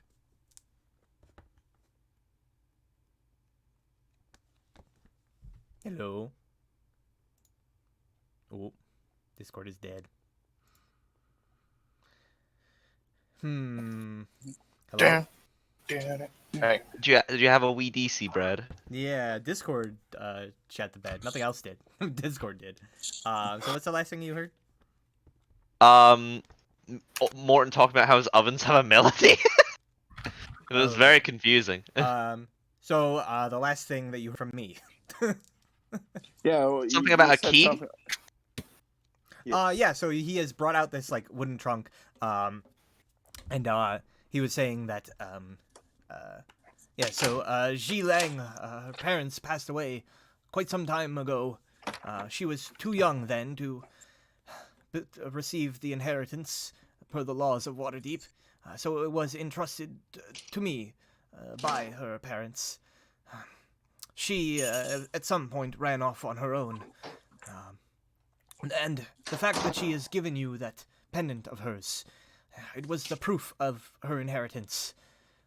And in giving it to you, I believe she has bequeathed that inheritance to you as well. He Truly? says- Why did she never return to take her birthright? and he sort of like shrugs and says, I do not know. I have not spoken to her in quite some time. Says, but she clearly has no need of it, at least in her own mind. Says, so, here's the key. I know not what lies within. It was requested that I not look into it. But whatever it is yours now. Well, I thank you. And so, what did you say it was? A little box with a key? Yeah, so it's like a like an old wooden trunk, like a, just like a chest basically. And he has the key that he like gives to you. Okay. Thank you. And she'll say, maybe we should open this when we get back to the others. Yes, don't say that we should be in any rush. Mm-hmm. And then what I think, Yeah, so he says, very well, you may take the trunk with you in that case. And he says, if you would like, I can keep Xi's pendant and see it returned to her. She is obviously bequeathed her inheritance unto you, but the pendant, it does hold some sentimentality, I believe. I don't see why See. not. yes. You are going back to Golden Field Furniture. And Yes. well, I suppose that is true, actually. I think Alexa would say as well, well, we are planning on going back to Golden Fields, where she is currently. We could just return it to her when we do so. It says, if that is the case then, it says, I would ask that you please do. I said, course. even if she refuses, I know what it means to her. Even if Of course. Even if she insists that it does not. Well, we can definitely do that, then. Yeah, so he says, very well, and he says, if there is nothing else, then I must get back to my duties. That fucking hurt. Anyway, That was a 180-degree thing holding on to. I say. I think I'll say it's like, well, good day to you, sir. And then we'll head off. All right. So, You depart. I guess Sir Alamir lugging the chest. Yep. if I remember correctly, right? So since they need the druids to help repair the walls of Golden Fields, it's going to be pretty undefended. Well, or at least not as well defended for a while until that's done. And they don't have a way to contact the druids. Didn't Rory arrive with the druids at the Blackstaff Academy when they called them? Just so you know, that was after you guys left. Was that after we left? Yeah, Yeah. they told me and You guys and, weren't part of that conversation. Oh, and damn. Thor.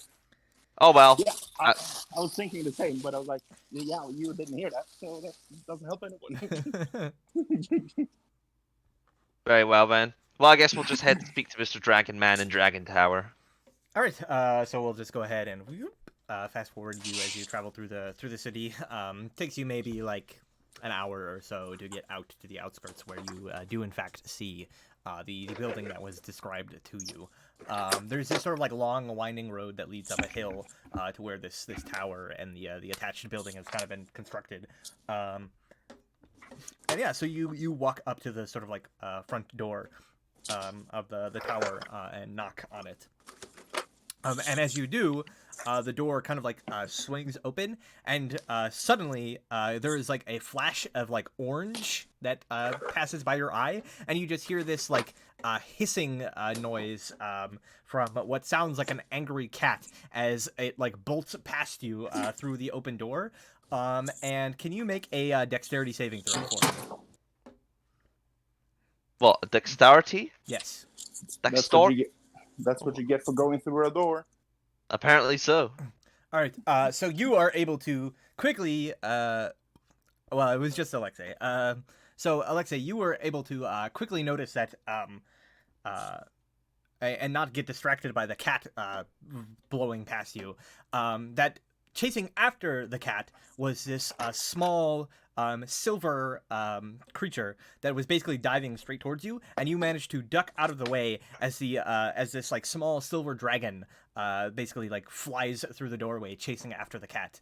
And then a few moments later, you hear frantic footsteps coming down a staircase and like shouting, like, "Wait, wait, come back, Isoral! What are you? Oh, God, not again!"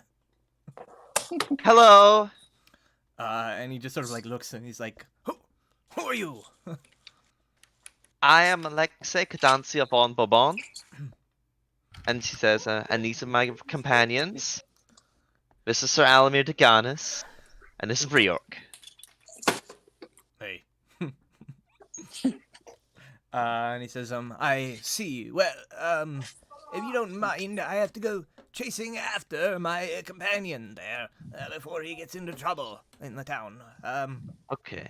And you Well, see we there, wanted there to are a speak number with of you other about. like cats that seem to be kind of like lounging around this like entry room. Yeah. Alexei will say, well, we wanted to speak with you about your research on the dragons, if possible, with you. Can we wait for you and then discuss that when you return?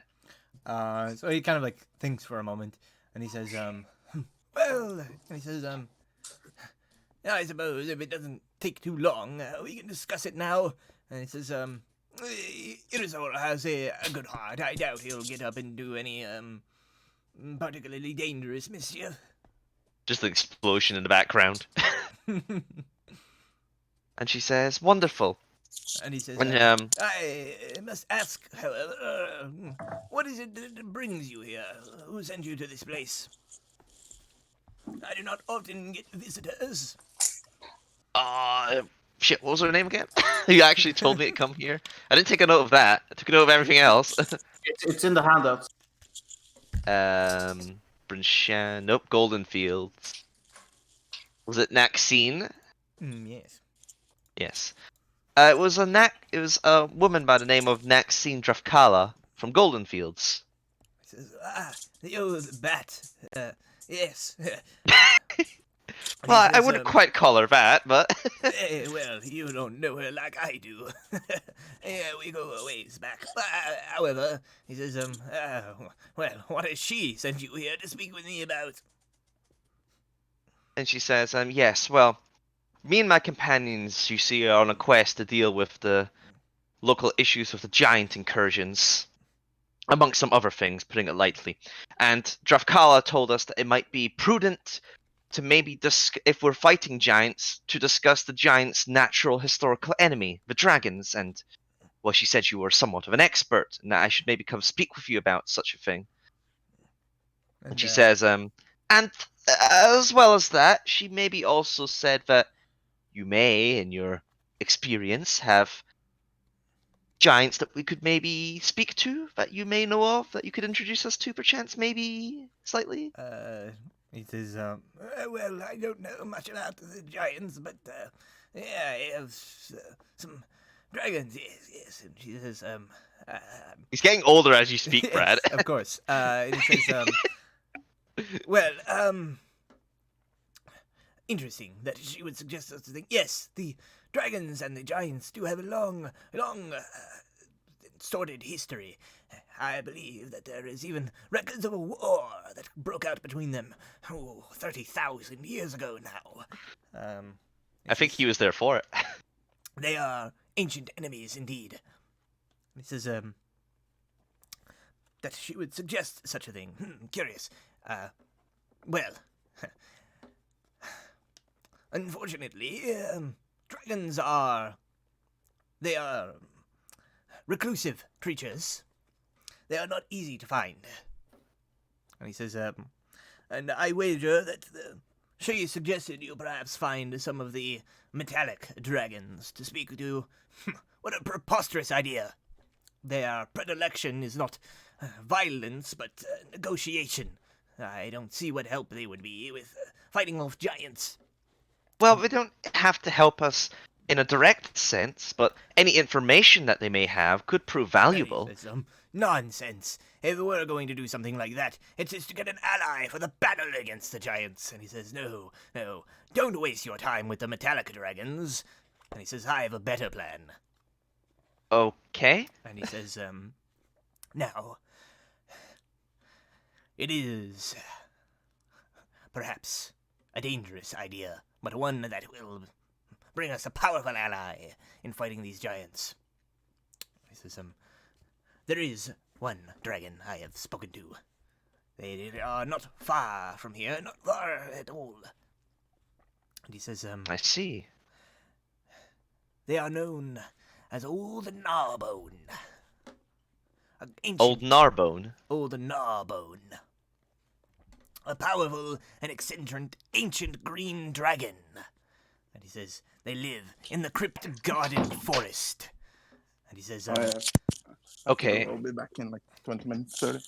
and he says, Old Narbone, green dragon, and what was it? Where did they live? the Crypt Garden Forest. The Crypt Garden Forest. I see. I just imagine Alexi's like noting this down in her journal as he's talking. And he says, from what I understand, the rumors and research I have collected, she is one that is obsessed with knowledge.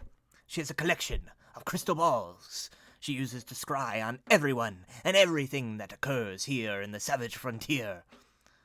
She knows a great much, and has a predilection against the giants. Should you approach her, given what I know about green dragons from my research, as long as you do not wish to do her harm, and seem intent on ending the giant threat, I believe that she will help you. I see. And she'll like note says, "Well, thank you very much. If this is a dragon who's aligned itself with the want of knowledge, I take it it'll probably want something in return, won't it? And he says, Something it doesn't know." says, perhaps, I don't know. And he says, but regardless of all that, he says, I do have something I might be able to give you, to assist you in this matter, should things go a little bit, sour. Okay. And what Uh, might that be? And you see, he heads over to a shelf and plucks a handful of vials, 3 in total, and sort of like hands them over to you. And he says, and you can see on the labels they are labeled potions of poison resistance. And he says, green dragons possess a breath of especially deadly contact poison. Drink one of these before you meet with her, and that poison will not be so effective, should you come to bear the brunt of it. Okay, so she'll take it and gonna look at it, look at him, look at it, and says, "Is this a very real possibility, or is this like a precaution?" Probably, but Probably is for the first or the second part. I'll leave that to you to decide. But regardless of all that, he says, just think about it. Being able to make contact with one of the ancient dragons, it is a story that you'll be able to tell all across all the taverns. He says it'll make you famous. Perhaps Well. you'd like to accompany us for this. Oh, no. I will stay here in my tower. I've research to conduct. And she says, Research more "Well, important than speaking to one of the ancient dragons. And he says, yes, very important. so how many potions of poison resistance? Is it just one? 3. 3, okay. One for each of you that is present.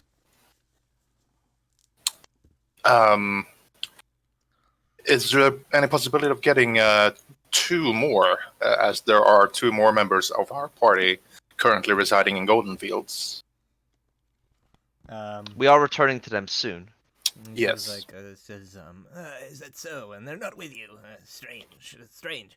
He says, I thought you adventurers were the type to stick together no matter what. Never leave anyone behind. He says, let me take a look around. Perhaps I have some more. Oh yeah, Lucas. No, we forgot Lucas as well. Free Oh, shit. extra. We said free. We said free. We didn't forget him, Yes. Brad.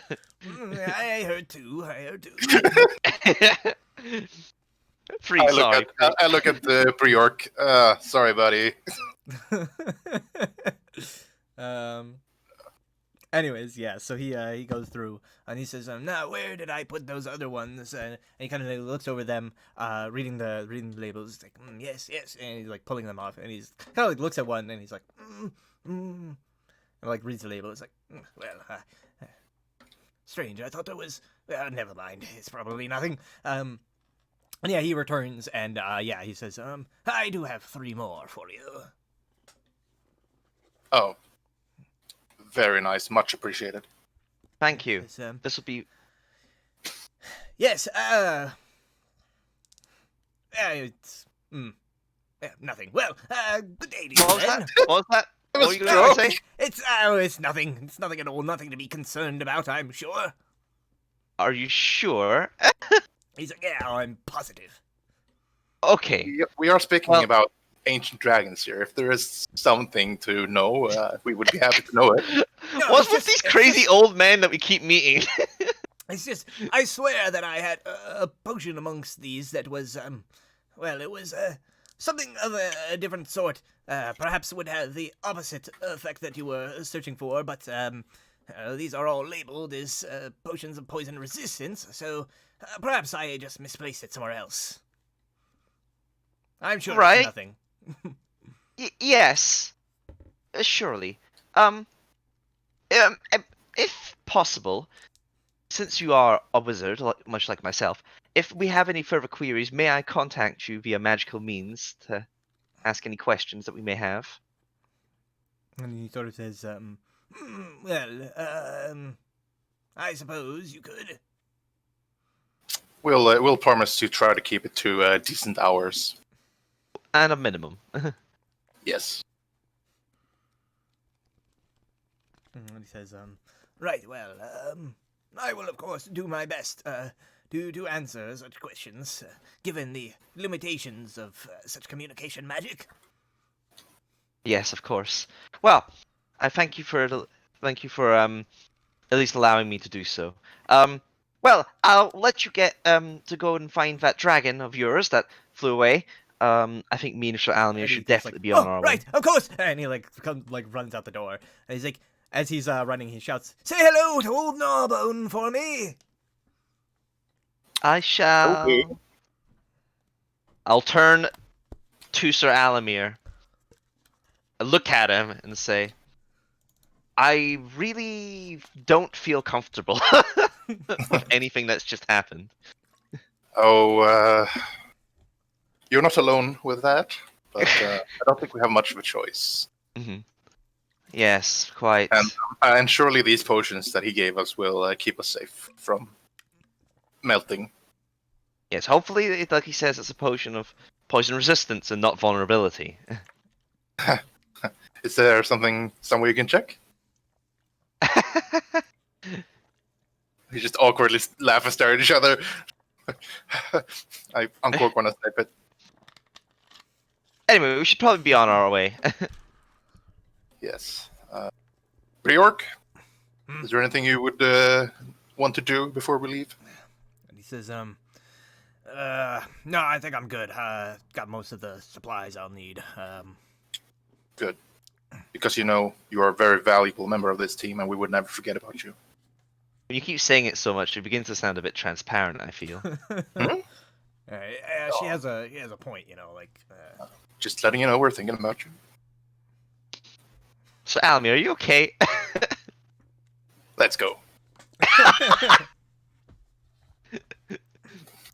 Yeah. So I guess you guys begin the journey back to Golden Fields. And yeah, I think we will go ahead and just fast forward things basically to the end of the we'll call it like 7 days that you guys had been out and about on that journey, and you guys all reunite in the tavern in Golden Fields. Yay! All right. I'm gonna start role playing with fucking Briork more. I think. Yeah. So do dwarven women actually have beards, or is that like a myth? And he says, well, it depends on where you go. From what I hear, dwarven women from Citadel Adbar do have some pretty majestic beards, but from my home, no beards. And is that an attraction for you dwarven men? Well, it differs, you know. Every bloke has their own preferences. Me in particular, I prefer clean shaven, but Okay. I would say that I prefer women that don't have to shave. You know what? I don't want to roleplay with Briork anymore. I'll change my mind. Oh, Christ almighty. For women don't have to shave. At least their faces. Yeah. Oh, Christ. What the fuck? I love D&D. yeah, Yes. he's kind of like he like jabs you in the side. He's like, all right, yeah, Sir Elamir, you struck me as the type that gets lots of ladies. I narrow my eyes at him. I, for one, think you're very handsome, Sir Alamir. Thank you, young lady. I wonder how that makes you feel. Nothing. All right. Nothing. So, have we reunited? Yes, please. Yes, you have. You've really All right. Good. How was your? I hope that your travels were eventless. Eventless? Entirely. Oh. Well, at least that you didn't run into any more trouble. Random monsters raiding the roads. No. We have a few bounties out on us now. She's kidding. Yes. God, we could have let it. Although we believe Lord Arton may have overplayed his hand a bit. What do you mean? He I don't know. Yartar was, I don't know if you've ever been there, it was, No. for lack of a better term, a shithole. Ah.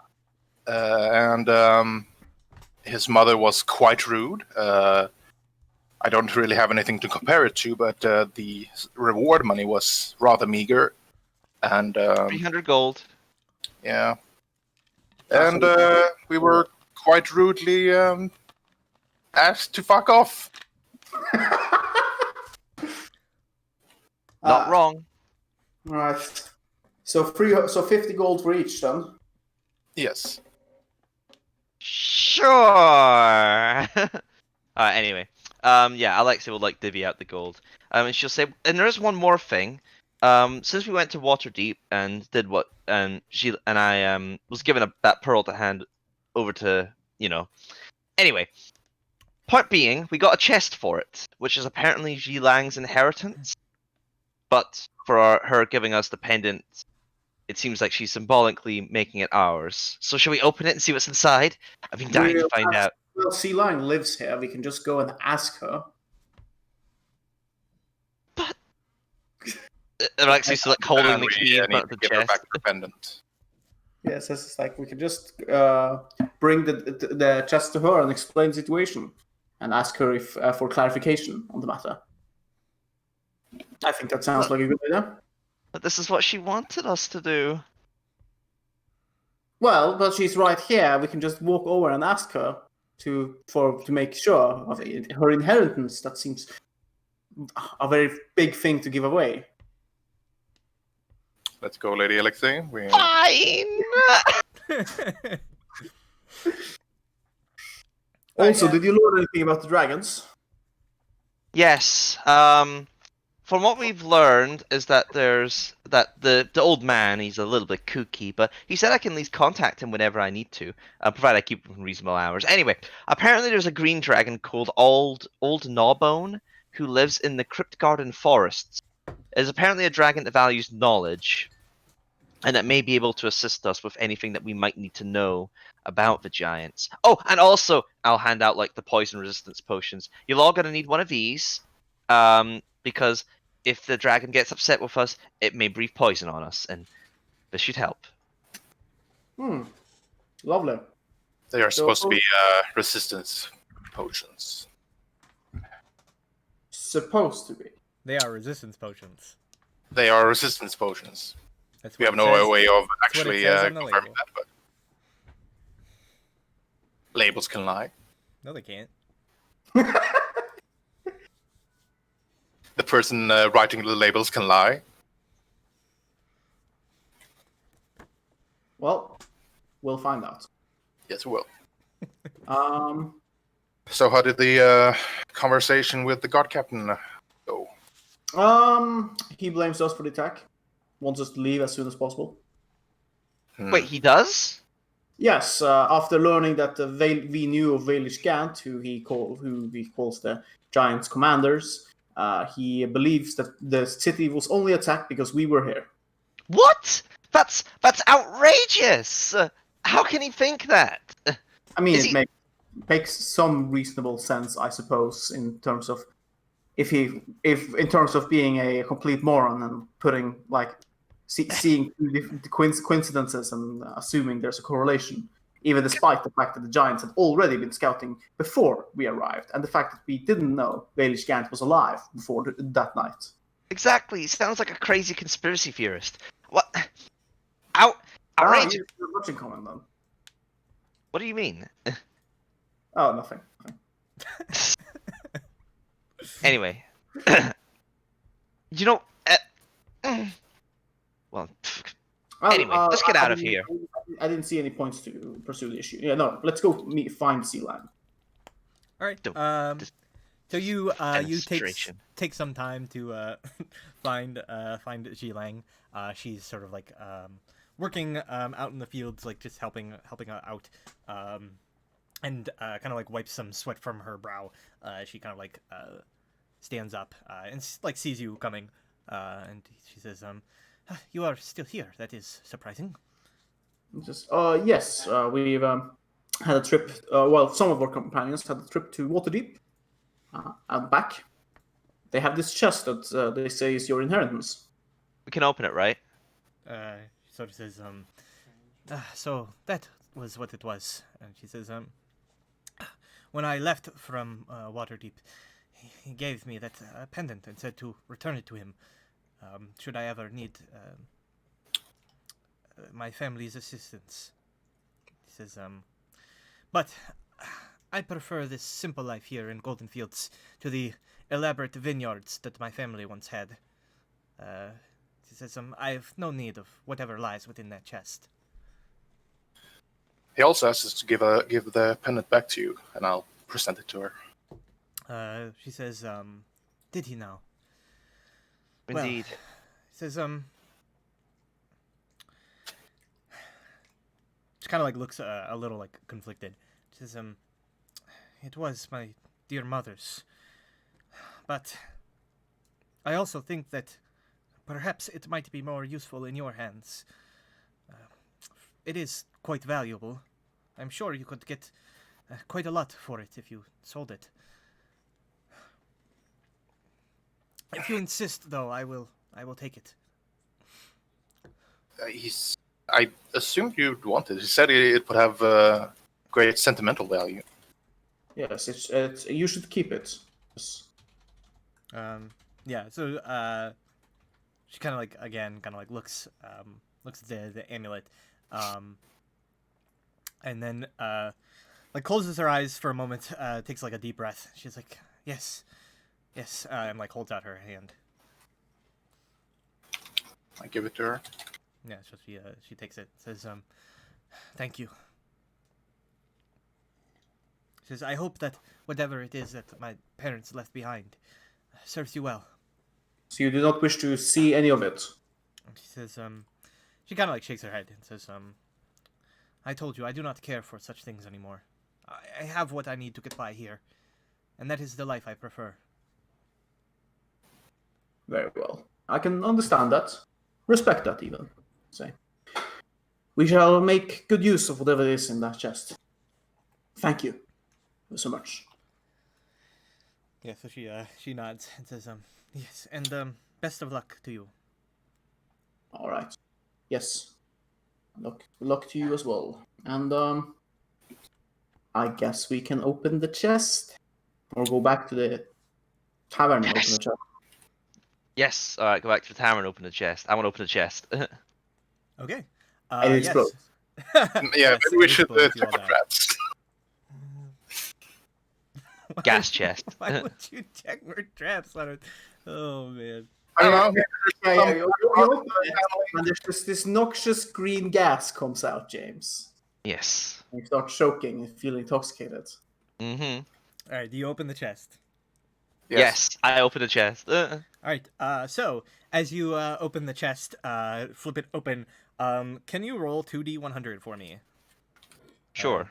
One person can roll one, and one person can roll the other, or you can just roll both. Oh, I just rolled both. 61, 64. Okay. So in the chest, you see there is a somewhat meager stack of coins. They seem to be like platinum coins, and a few gold coins. And there are two small, rather intricate crystal vials inside that seem to both be filled with some sort of liquid. Right. There are labels on both of the vials. One of them appears to say that it is a potion of invulnerability. The other one is a potion of mind reading. Oh. I take out the potion of invulnerability, hold it to Alquill, and say, "Well, I think it makes sense if this be yours." And then there is 50 platinum coins and about 150 gold coins. How 50 much platinum? 50. So 10 each. And then Well, there's gold- 3 orcs, remember? 6 of us. Yeah, remember Brioche? Remember Riork? come on, really? If one day Tom comes back, Or if one of us dies, like if I Yeah. die. All right, fine. 8 platinum then. That leaves 2 platinum ore. I'll take it. I'll take the burden of having the extra platinum. No, hang on a moment. Let's not get hasty. roll for it. Miss Rich Girl. This rich girl's very poor at the moment, needs spell money. 42. Alright. Fuck. Hmm. Yay! Well, wait a minute, though. Hold on. There's still Sirak and Lucas and Brior. Sax. Roll. Oh! Not so. There's Lucas. Oh, that was Yeah, that's a good roll. Lucas. I'll do for Morton. For Sirak. Alright, Wow, Lucas Lucas with gets the gold, fucking two. Lucas. How much gold was there? 150. 25 each. Right.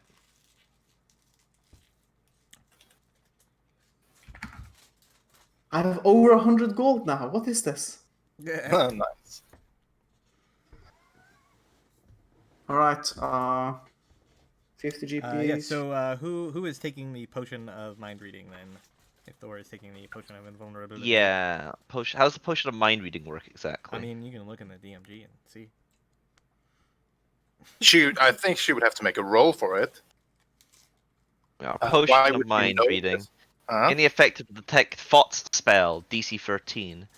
I guess I'll take it. I do not object.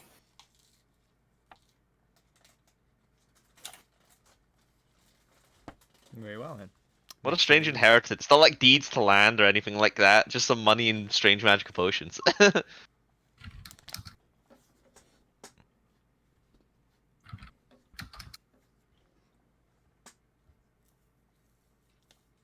Don't ask questions, James.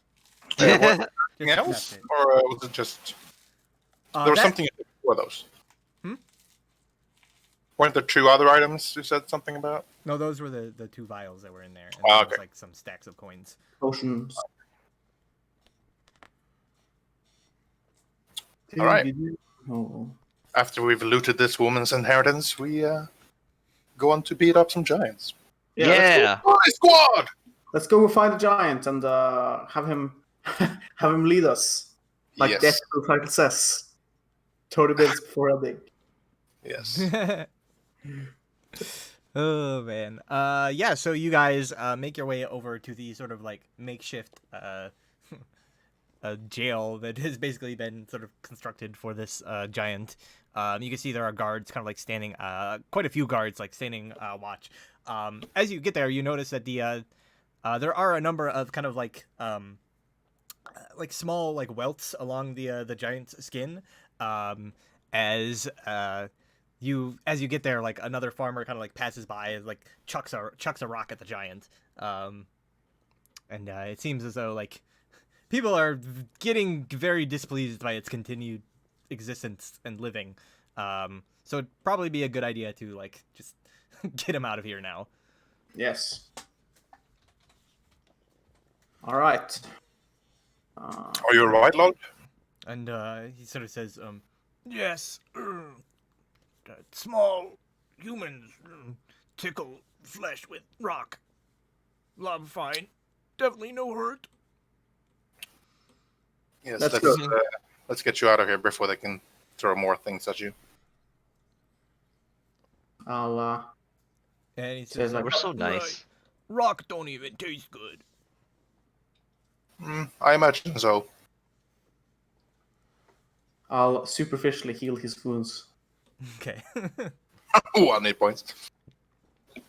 Yeah, so the guards kind of like let you like take him, and I guess yeah, you guys like leave. Yeah. Leave I the says, city. I see Lob. All right, Lob. Take us to Grud Hug. And he's like, right, yes. Kind of like scratches his head, looking around. He says, it was this way, and he begins like kind of like stomping off.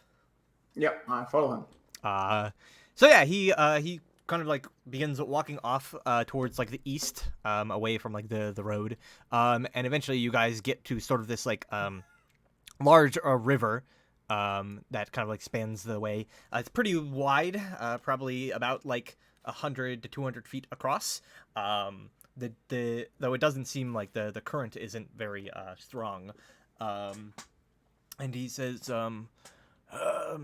it's across this here water fast. And he says, not deep. And he kind of like reaches down like, carry, climb on. Yes. I says, and I'll climb onto Lob. I apprehensively climb up the lob. Yeah, so you all like climb up onto his back and sort of like shoulders, and he begins Everyone sort of, climb on Lob. stepping into the water gingerly. At first he like takes a step forward, and then like his foot hits the water, and he immediately like jumps backwards, almost shaking you all off. And he's just like, oh, cold. Lob! Cold. Yes, it is very cold. I says, just take your time and be careful. Yeah. So he like steps forward and again like gingerly places his foot into the water, like recoils a little bit, and then like again like lowers it like deeper and deeper, and eventually kind of like puts his foot fully in the water and begins like slowly like wading his way across the deep river. It does kind of like get up to the point where it's like the water keeps like rising and rising and rising, and it's like almost up to his like neck and shoulders. You guys are basically like riding just above the water as he's like pushing his way through. He's like, why so hard to move? You can do this, love. Yeah, and he's like struggling against like the current of the water and just like the fighting against sort of like the effect of the water pushing against it. But eventually he does kind of like cross over to the other side, fairly like exhausted. He like collapses on the ground, sending you all kind of like tumbling off as he gets to the other side. He's like, love, tired, hungry, need food. Oh yeah, food. Do we have food? I didn't think about this. Oh, we have our rations. Yes, we have rations for a giant. No. We have giant. How much are giant rations, Brad? I mean, they don't How much is really how much exist. how much are like 4 cows that we could just have with us? Quite expensive, man. Cows are valuable. Yeah. Damn. Not cows then. Crap. I have 10 rations on me. I forgot to stock up. The first part, I thought about it last session. That like, oh yeah, I need to stock up on rations, and then I forgot this session. God damn it, 4. Could always spend time foraging for stuff. You won't make it as far, but Yeah. That's yeah. I'll forage. I'll forage on. all right. So you guys sort of like make slow progress through the day as you kind of have to like forage for food. Make a survival check for me. Okay.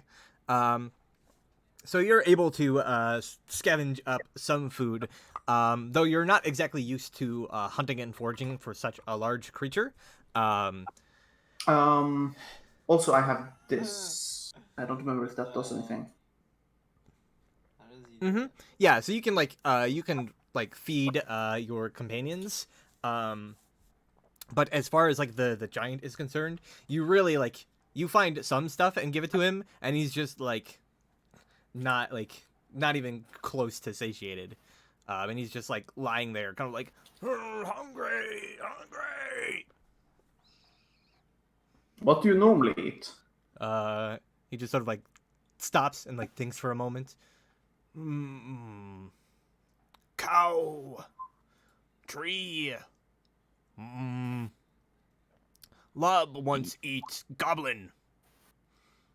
If we find any goblins, we'll happily feed them to you, and there are plenty of trees. He says, I don't know anything. I'm hungry. Are there trees around us?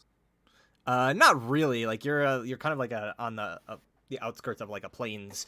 You see some hills up ahead in the distance and like a towering mountain. Are there fish around, or a body of water or something? That would have been kind of like part of the survival check. Okay.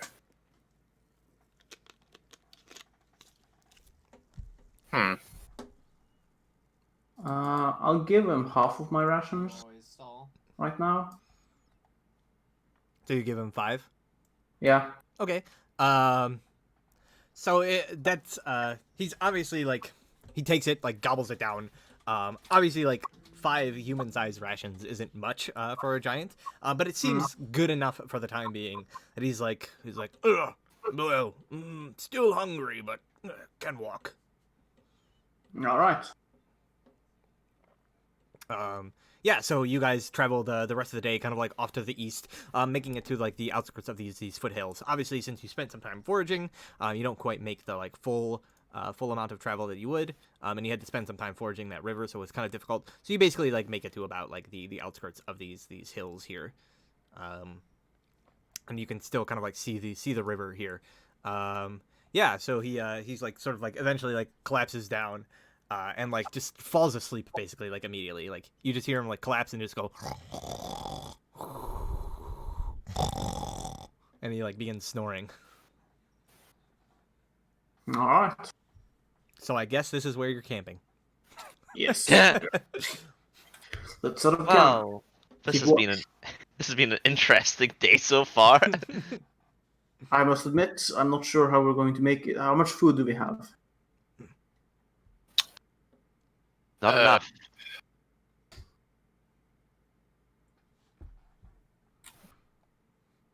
Yeah, and Bjork as well is just like, well, I can go hunting, but I don't know if I'd really be able to get enough for a guy like that. Well, if we found a deer or something, we could keep him satiated a little. Think you could kill us a few deer?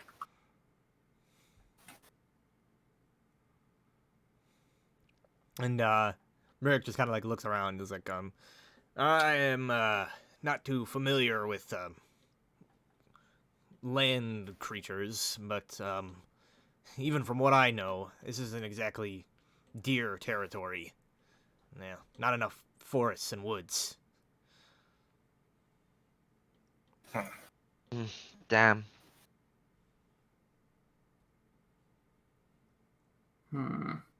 Instead, if we're lucky, we might find some wild horses or something, but I wonder how many days it'll take us to get to Grudhog. just shrugs. Like, no idea. We don't even know where it is. Exactly. Sure, Love knows. I don't know if he'll be able to give us a duration, though. Does he, though? I have my doubts, yes. Well, we'll find out, I say. So who's Yes. taking what watches? It doesn't matter to me, I can take whichever one.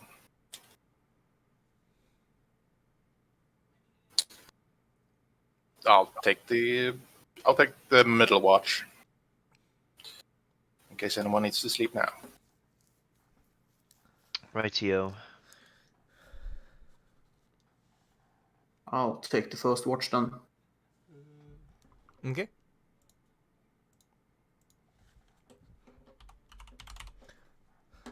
Guess Yeah, I'll so take the next one. You set up your watches. Yeah. Cool. So, yeah, why don't you give me perception checks? With disadvantage. Due to the rather loud snoring of your hill giant companion, drowning out most of the noise.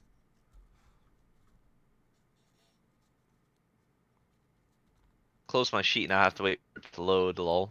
F. Ooh! Nice one.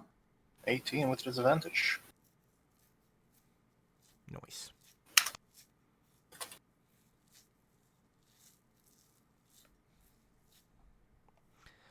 All right. Yeah. So with that. Come on.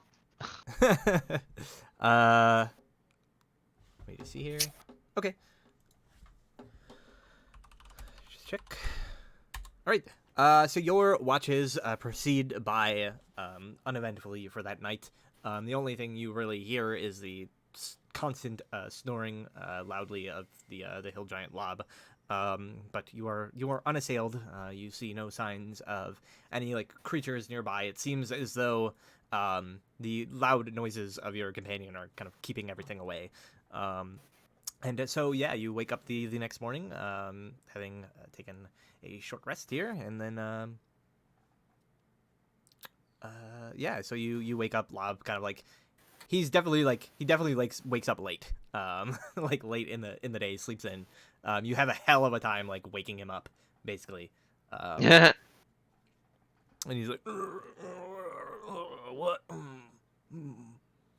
And then you hear this like rumbling noise, and he's just like, hungry.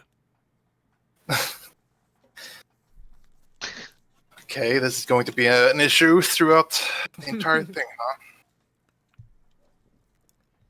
That's the feeling I'm getting. Yep. All right. Brainstorm. Okay. We need ideas. How do we sate this hungry giant? Well, Zirk's not here right now, so I can speak for him. And he says, well, I could ask my god. It's a powerful spell, but I could make some food. Quite a bit. Who's saying this? Who's with us? Zirk. Here, Thunderbird, Morten. Oh, right. Fucking hell. Yes, make as much as you can. I guess. And he says, "That won't do, love. It'll only last a day. Gotta ration it." And he says, he kind of like scratches his beard. He says, "I reckon this journey I could do it 4 times at most." That should work. Maybe it'll keep him from eating us at least. Hopefully. Trying Yeah, to. so he says, "Right, let me go and pray for the spell." Yeah, so he's going to go off and then prepare for the day, create food and water, Mm-hmm. and use one of his spell slots to cast that. Nice, nice, nice. 3rd level. Yeah, so he casts a spell, and it creates 45 pounds of food and 30 gallons of water, which is enough to sustain Lob. Wow.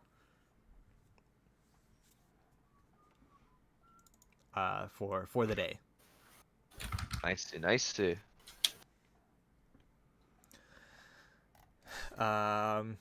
So yes, with that problem solved, I think we will call it here before we continue with any more of the journey. That's However, yes, Lob kind of like wakes up. You've managed to very quickly like feed him to keep him from kind of like getting angry or irate. And then yeah, he spends like quite a bit of time thinking, and he's like, Groothog, where? I remember. And he kind of like says, this way, and he kind of like points. Let me see which way. I wonder if this is how giants actually migrate.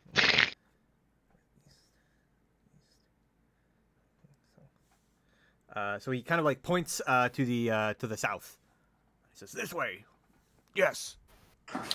All right. And we follow Groothog. I mean, Love. We follow him to Groothog. Yes.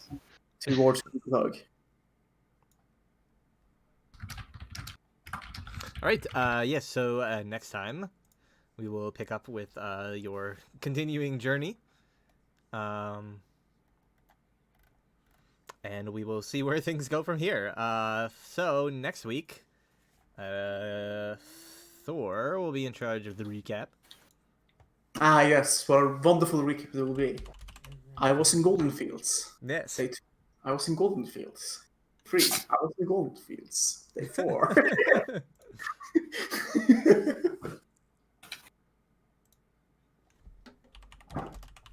But yes, sure. Yes. Yes. And yeah, so we will see you for today, and then pick things up next week and see what following this hill giant into the wilderness, looking for a den of hill giants, will lead our heroes to. Success. Probably a lot of hill giants. Yes. So until then, see you all, and thank you for Farewell. joining.